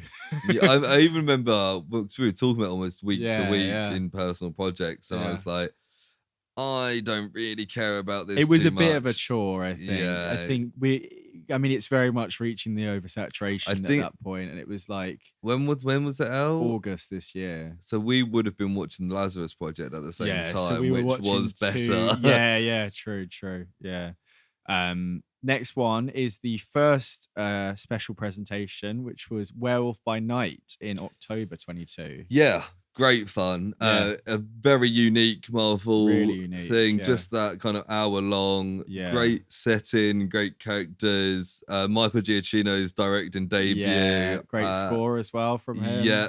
I've got this at number 5. I've got this number 4. Yeah, cool. So quite similar there. I think the potential of where this could go and the new parts of the world it opens up was really good, but it never felt like it.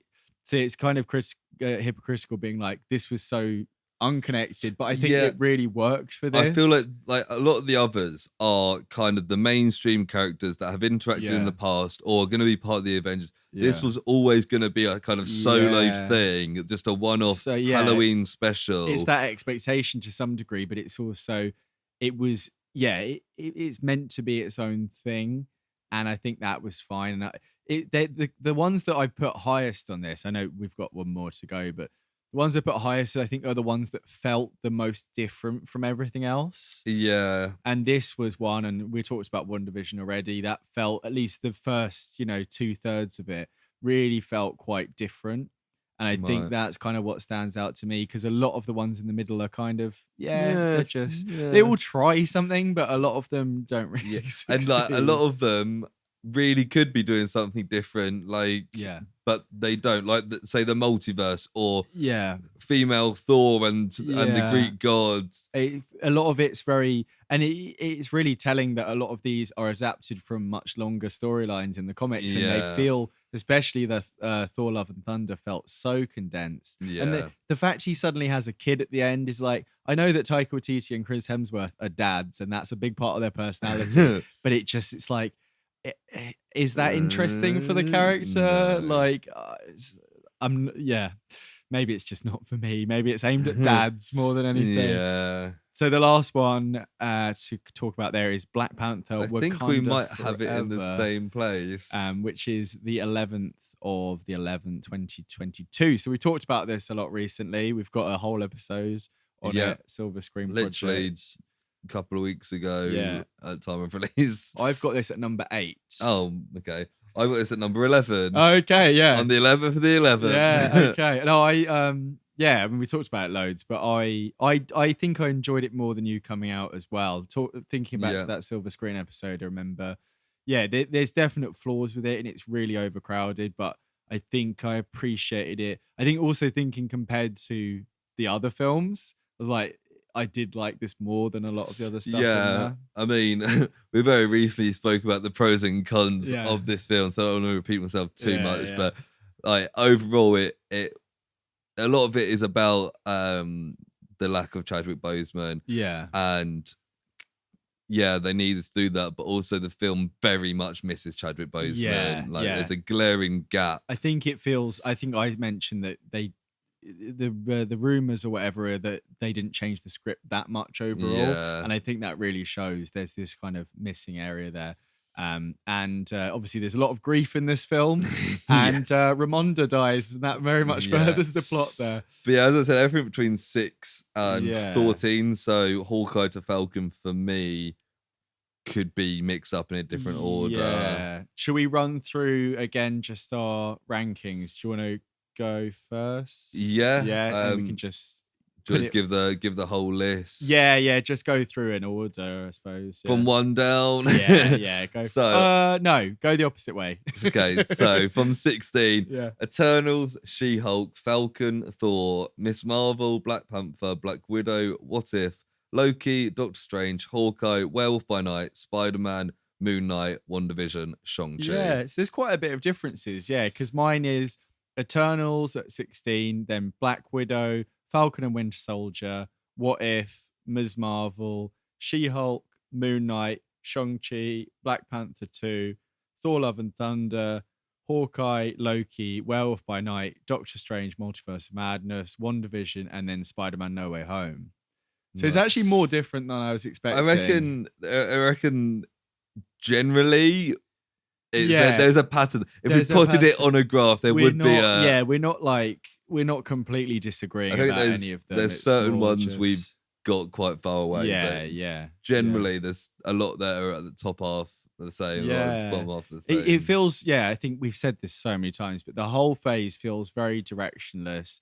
And there's certain little bits. I mean, I've tried to put a little theme on there with grief, but a lot of it feels like it was supposed to be taking a breather from these big team ups, but as a result has felt very separate and isolated. The kind of phase has come to an end. I know we've got the holiday special coming up, but it's not going to make a big There's impact. normally some sort of finale. Avengers film, or I mean, even team like up. when there's the occasional Far From Home was the final one of 3, which is a bit weird for it to go there, but we'd had the Infinity War and Endgame before that.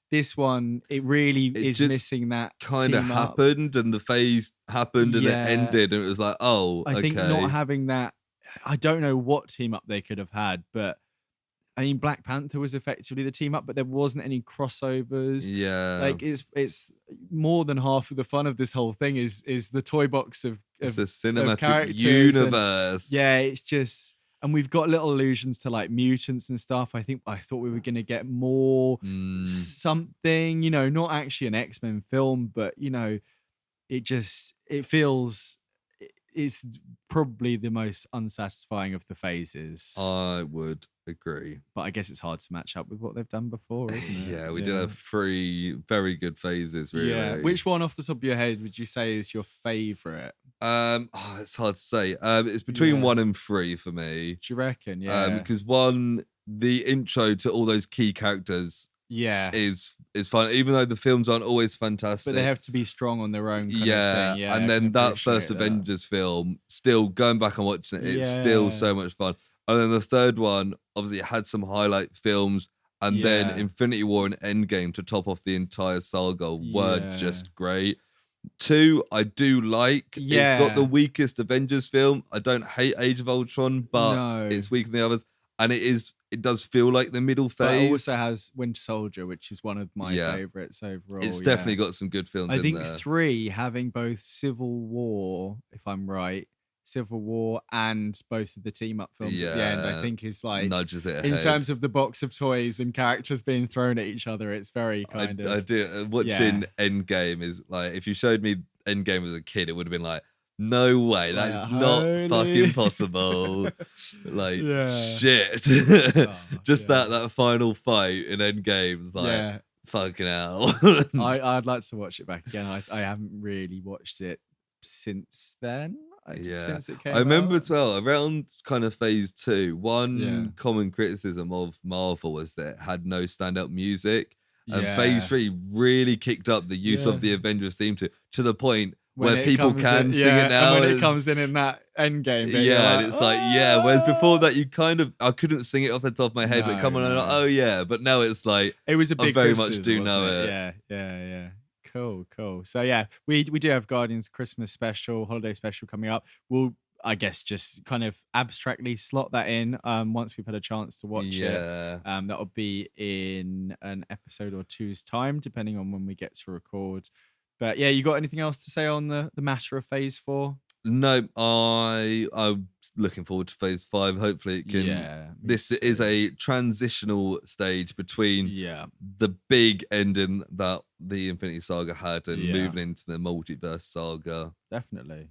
So yeah, how about yourself? No, I'm good. I think I've said everything. Cool. Everything that can be said about it probably has been said. Yeah, obviously, if you want a deeper dive in some of the 2022 Marvel films, we have made silver screen projects for Doctor Strange, Thor, and Black Panther. Yeah. So you can listen to more like 20 to 30-minute reviews of them. A bit more in depth kind of thing. But yeah, and we'll keep doing those for all the future releases as far as we can plan. We will try. But I think that brings us to the end of the episode. A nice long Marvel chat at the end. Some people came here for the cartoon, some came for the Marvel.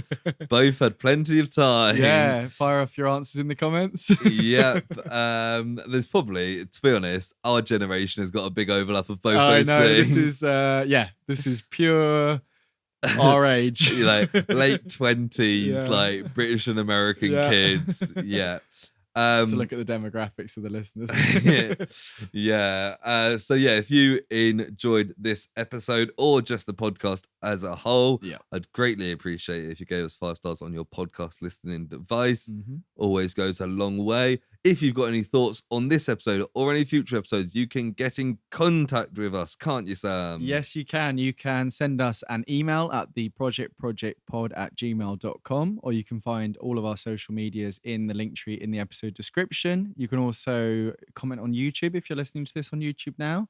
And send across any recommendations for future projects, or if you've got some cartoons you want us to cover on the next special, send those our way. But otherwise, I think that is it for this episode. Yes, thank you for listening, and I will hear you next week. I'll see you next week. PP squads.